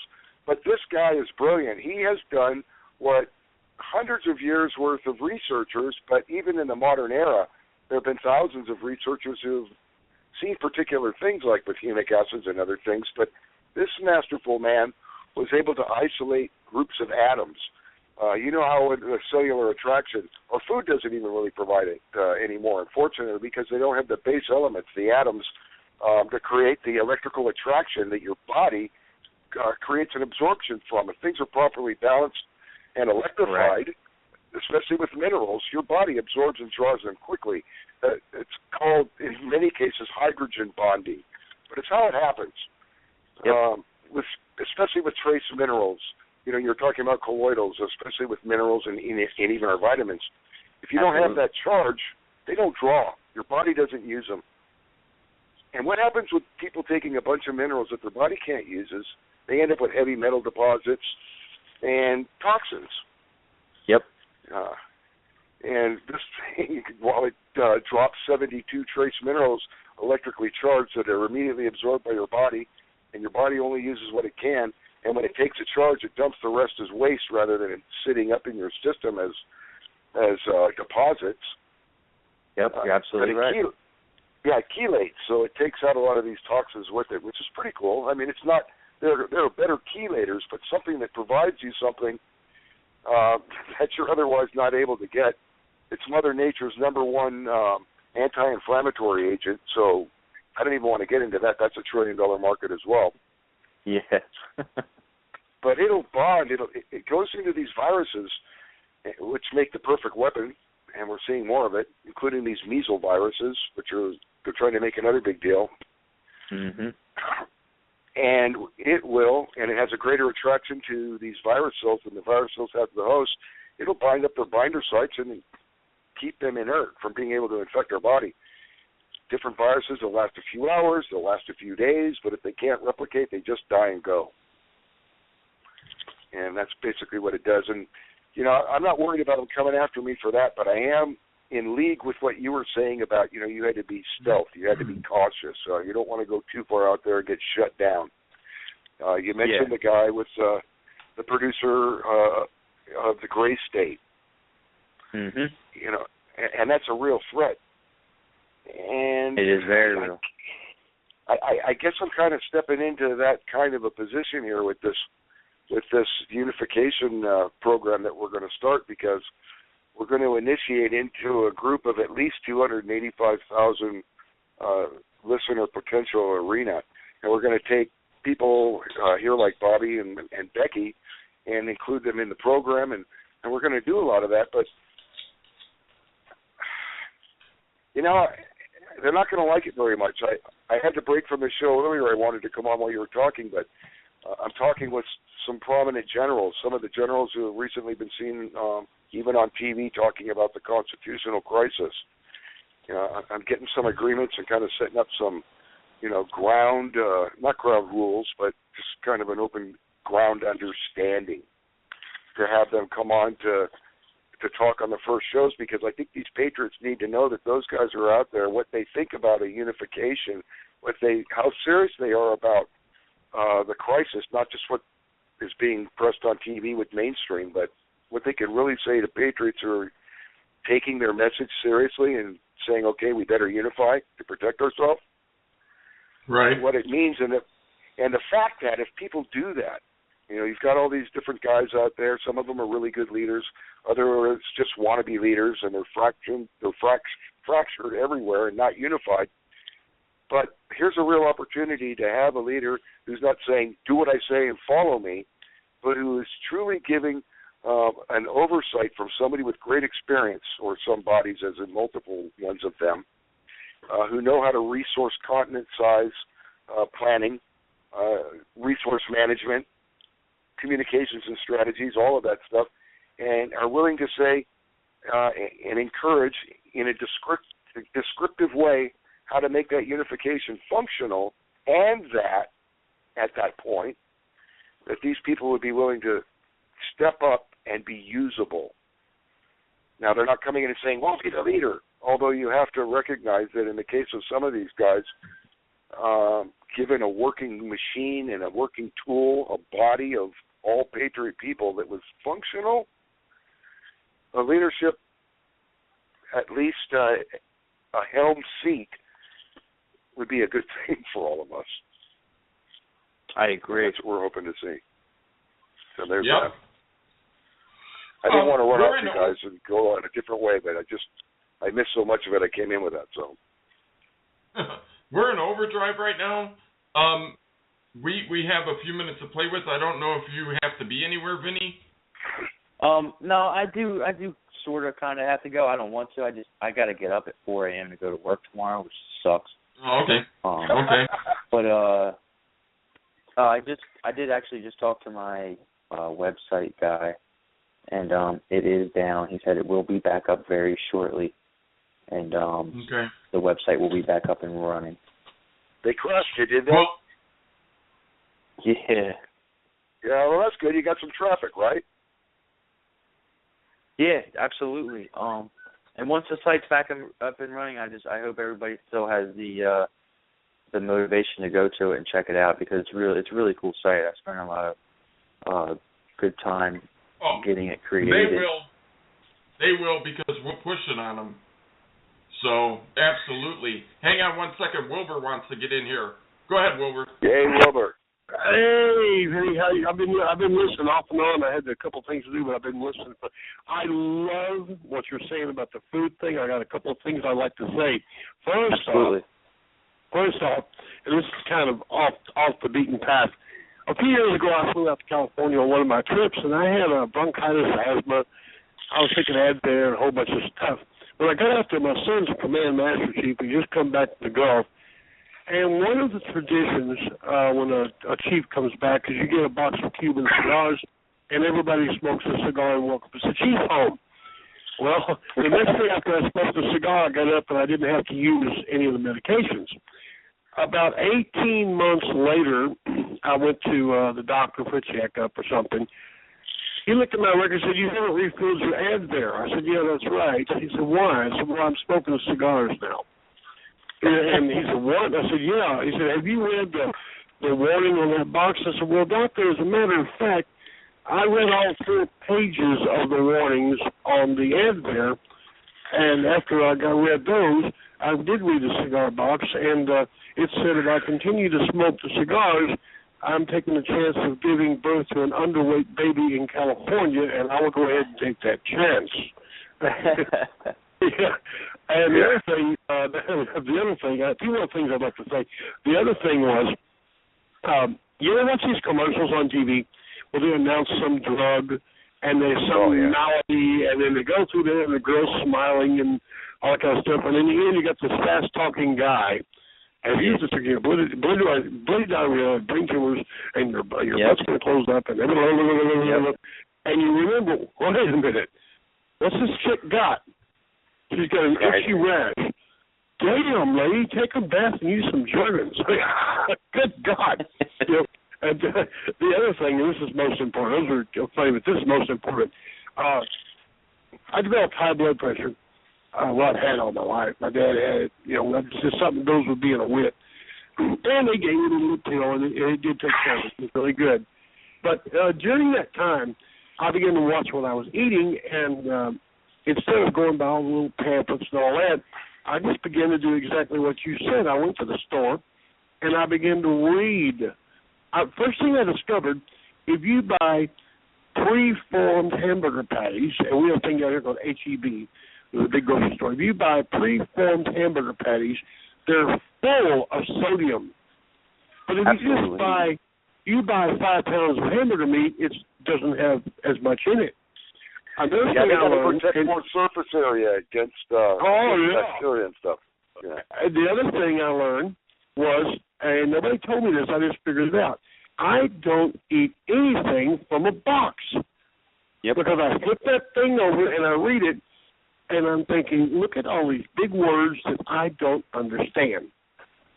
I want everybody listening to tomorrow to go, or whenever they go to the grocery store next, I don't want them to buy it. I just want them to look and grab. I want them to grab a Hungry Man dinner out of the frozen food section and just read the ingredients. Oh yeah. Just read try to read the thousand ingredients that are in a small Hungry Man meal.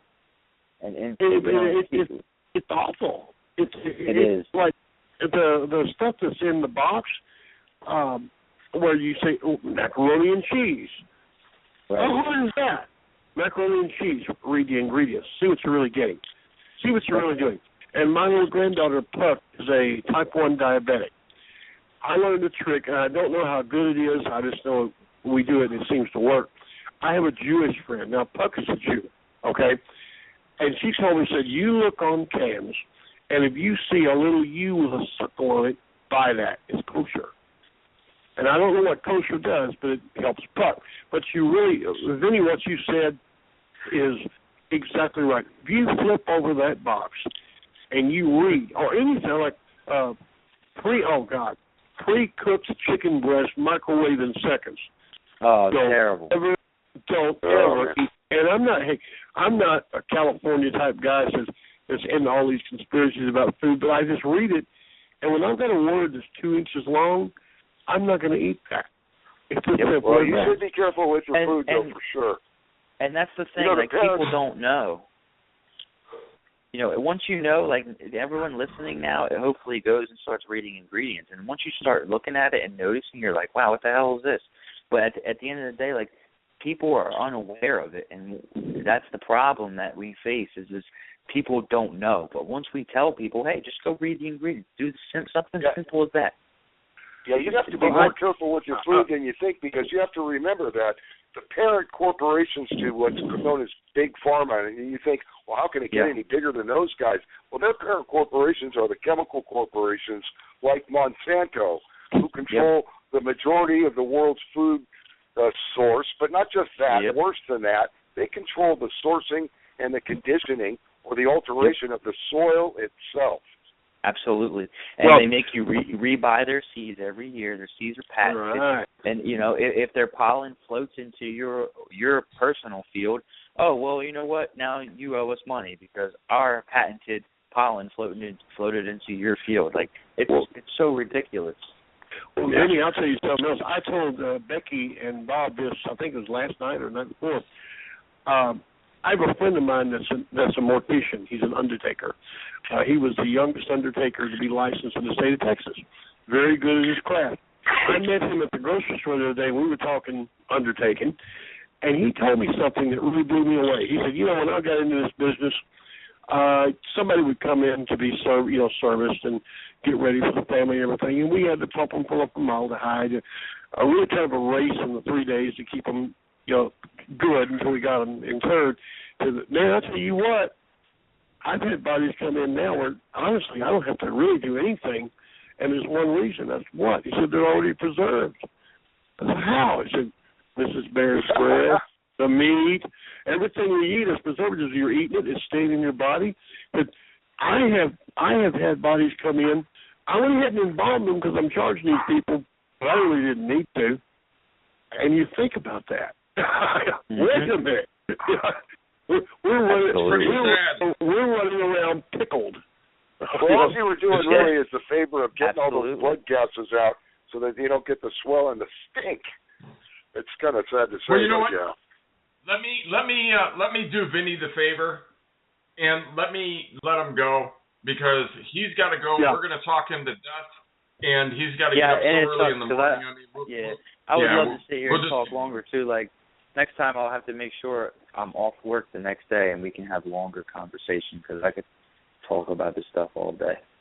Hey, Vinny, you're more than welcome to come here. Safe from you. Absolutely. Man, I just passed you're going to love this. I just passed the shelter, right? And the shelter is full. Obviously, those folks didn't get a bed. I'm over here in Fort Worth. And there's about 20 of them out on the sidewalk. There were 4 cars pulled up, giving them something to eat and giving them blankets. And I'm looking at about 20 more with baby carriages and shit. You know what I'm about to do? I'm about to flip around here to the Getting Place. I'm going to get some coffee for these folks and some hamburgers for the ones I'm looking at the underpass. You know what I'm saying? Good stuff. Absolutely. Yep. Go ahead. I just had to share that with y'all. That was just friggin' tragic.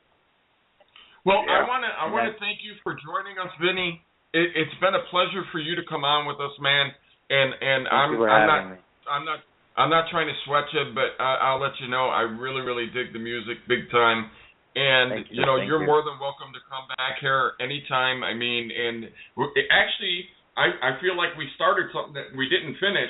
So, we need to try to set it up for some day where you can come back on with us. So I agree. I'm so grateful.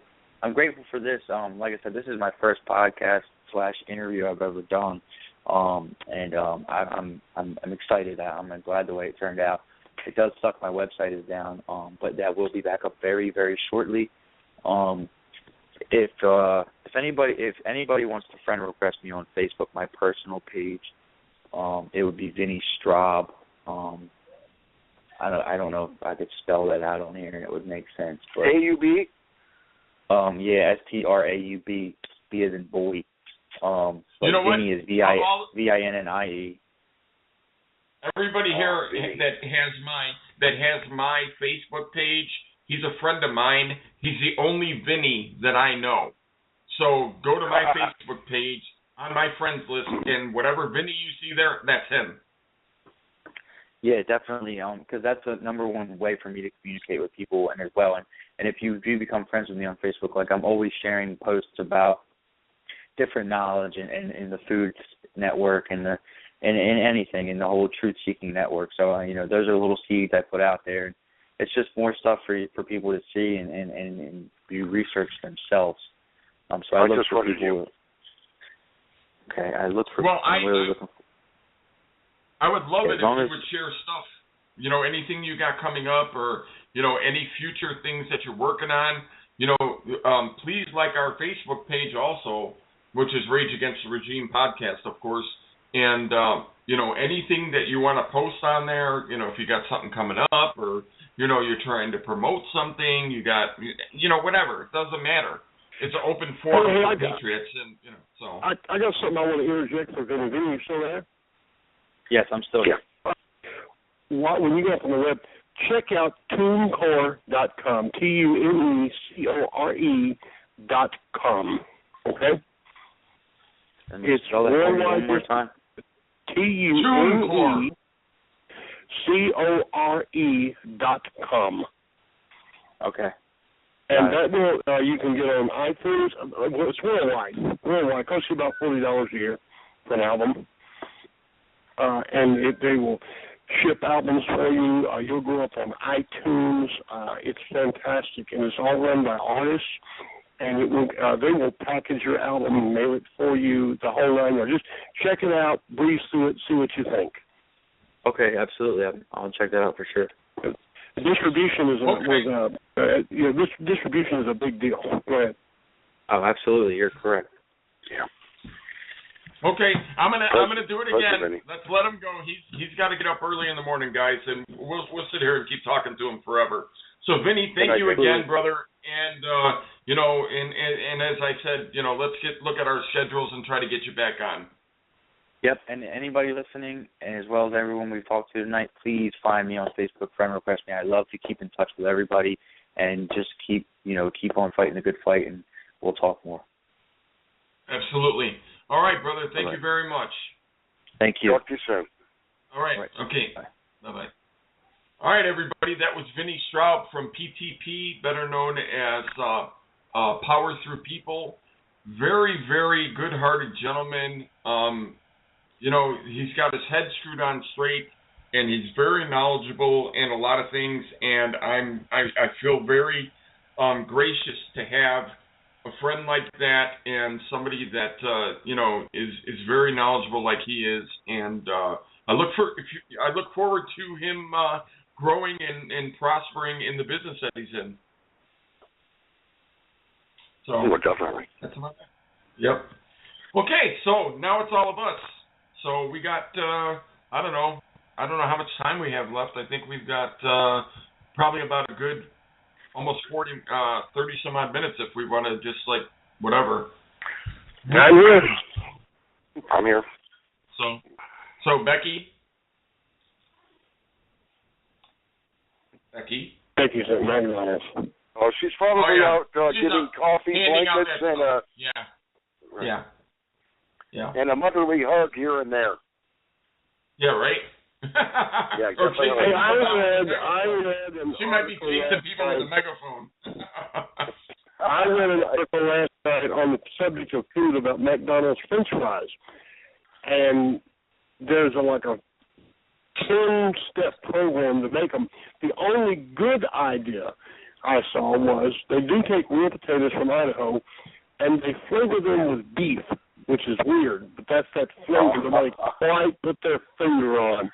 Of course, then they screw it completely up, after that. But that kind is good. Wow. Yeah, we have In-N-Out.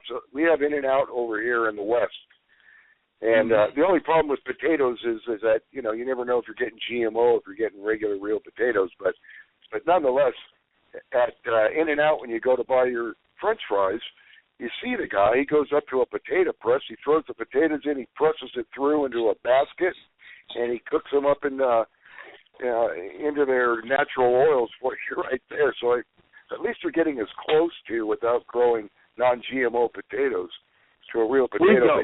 We've got one In-N-Out burger here in Killeen, Texas.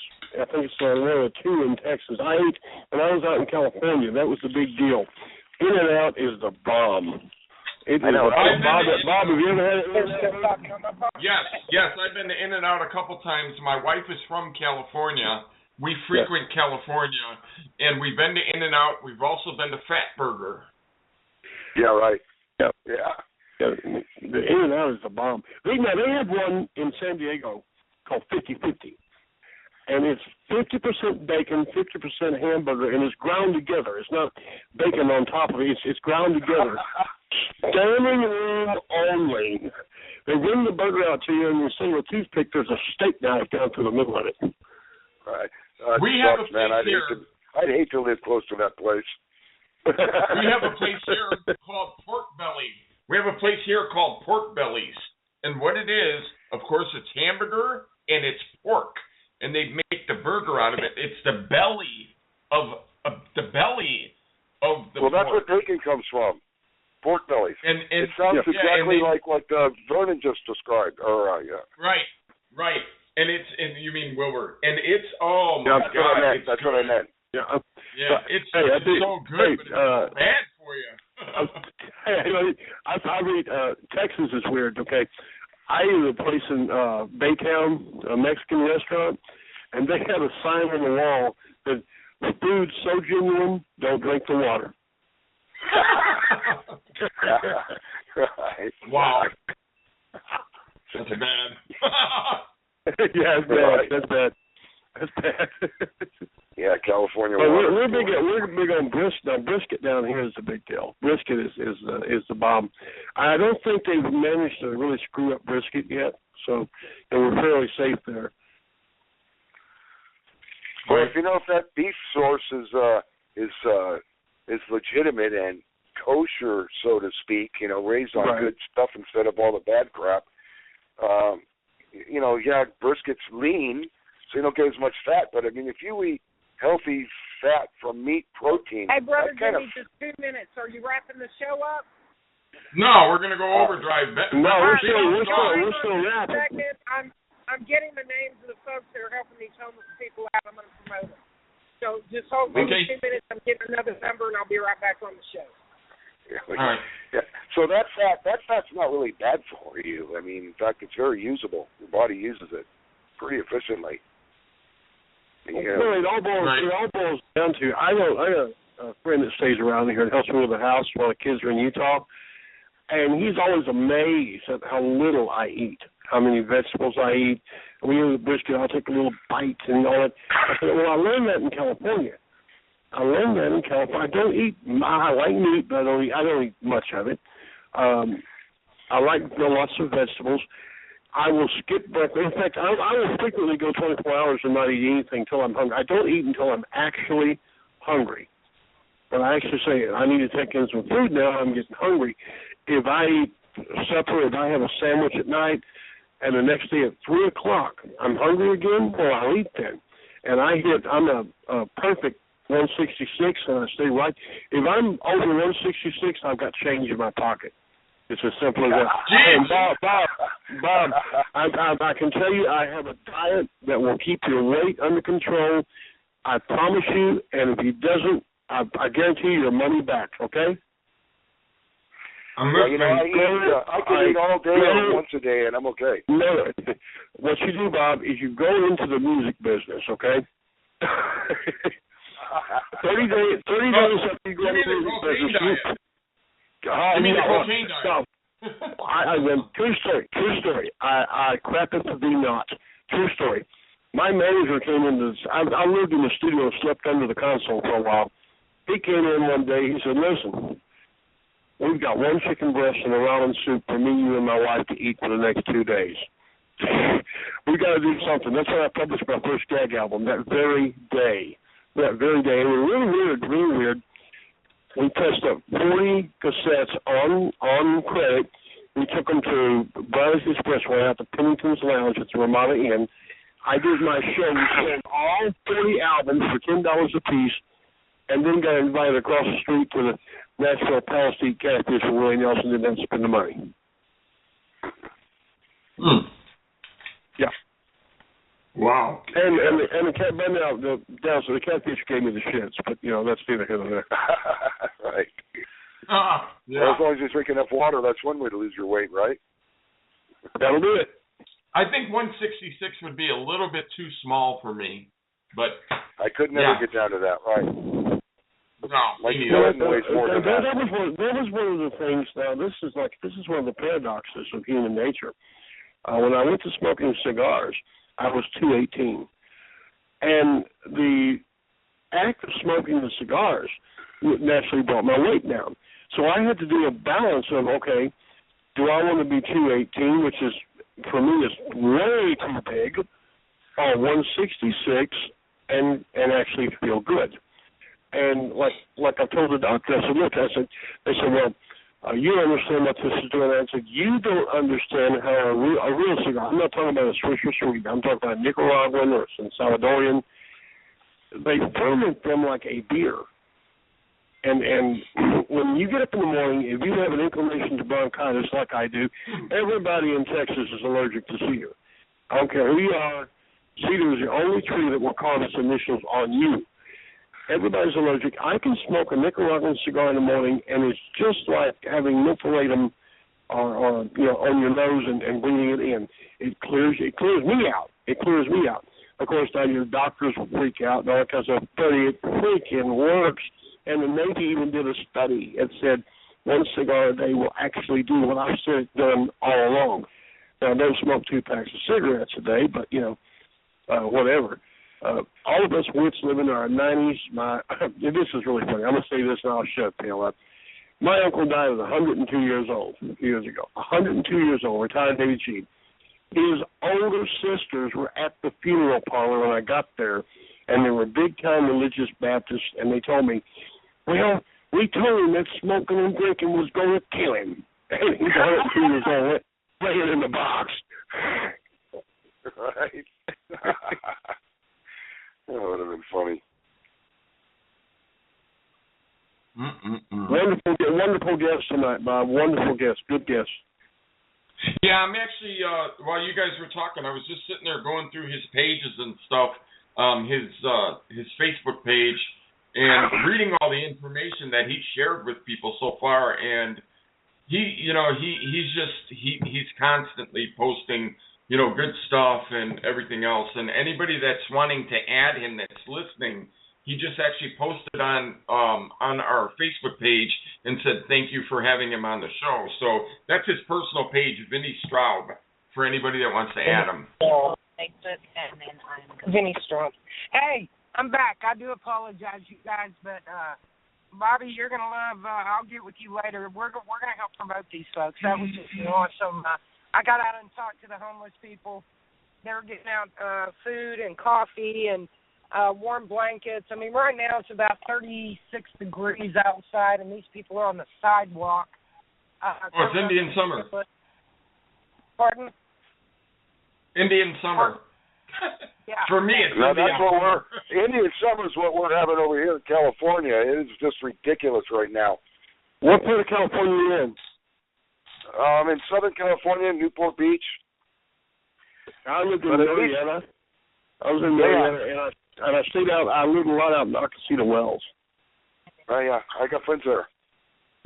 What were you saying? Yeah, Becky. I called her Becky. Becky. I'm sorry, I cut you off by saying what I said. No, so that's no, what the no, train I'm is. fine. I just, I want to promote these people. I mean, this is part of the reason we fight. You guys hear me constantly bitching about how many homeless people we have in America. Meanwhile, the beast continues to infiltrate this country and put us in imminent danger and give those foreign invaders who have declared war on our land every benefit, housing, business. I mean, this is why I fight. And it was a happenstance. We're trying to find a place to shoot pool. I'm driving aimlessly. And we decided on a place that had cheap beer and pool, and it happens to be in Fort Worth, which is not anywhere near my home. I took a route I probably would not have taken, so I think that's a God deal. But, we ran up on those folks called Loving Lancaster. It's a group that they go out once a month, and they take care of the homeless people with donations of food and blankets and coffee. And this is what they're doing on a Friday night, and it was 5 cars full of people doing what they were just doing. So I had to get out, find out who they were, and I want to promote that. They're taking care of our people that are out on the street. and that's a sad situation. But anyway, thank y'all for allowing me that absence for a moment. I appreciate it.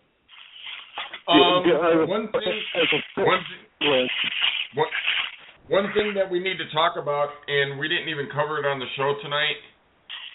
People, this is very, very serious. Monday, you heard it here first. Monday, they're expecting that big old meteor or whatever to be coming real close to Earth. Now, I don't think it's going to come close enough, but they're saying that our gravity could actually pull it in, and if it does, we are screwed. Nah, if the gravity could pull it in, they would have known long ago. Those trajectories are pretty reasonable. If it's going to be close, it'll probably be coming between 28 and 51,000 miles per. It's going to be very fast. Right. Bobby. Yes. Bobby. Between the comet and Yellowstone and all this natural crap that's happening, I think it's time for us to throw one hell of a great barbecue. We need to just get it. We just need before real barbecue. Yeah. Yeah. We just need to throw one 50 style burgers. Yeah. Yeah. Exactly. Yeah, Monday, right, January 26th, they're expecting it. I'm going to be leaving you now. I'm going to go in and enjoy some downtime. I love each and every one of you. Thank you for coming to the show. And for those who are listening out there, God bless you for tuning in. And I look forward to speaking to you again. Bobby, have we got a show tomorrow? To be honest with you, I didn't set one up because my schedule's kind of goofy tomorrow because my wife's coming back. And I've got business that I got to take care of in the day. I got jerseys I have to deliver all over the place. So I didn't really plan on anything. But you know what? Doesn't mean you can't do us another Spreaker show.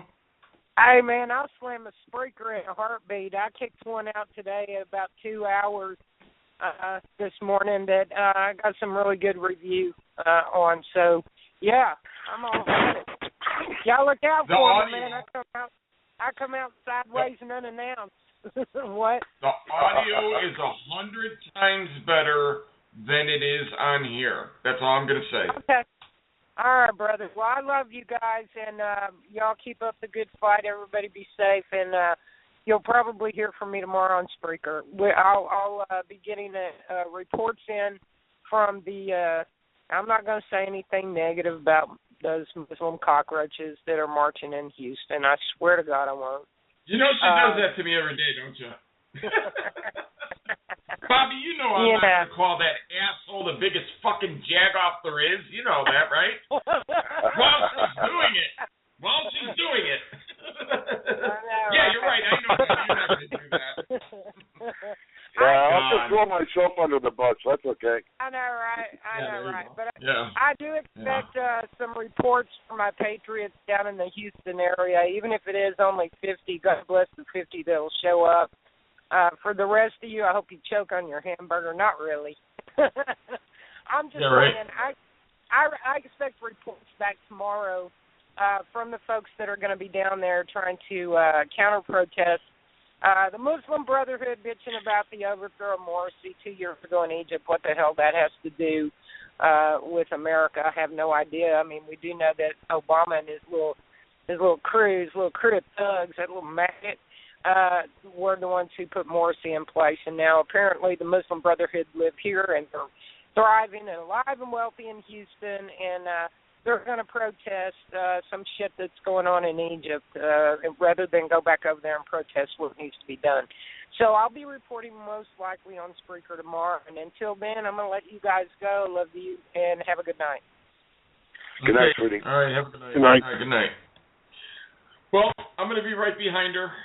I got my kids sitting in the living room and whatever, and I'm in here doing this. So. But it's been a good show. We had a good guest, and everybody's calls and everything were pretty damn good. And I look forward to having Vinny on again with us.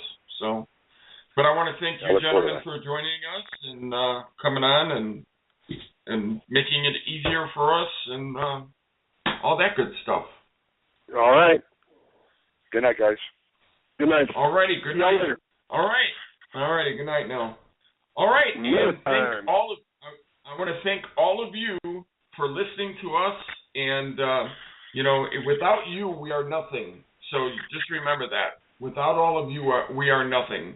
So we want to thank you for joining us. And we will talk to you another time.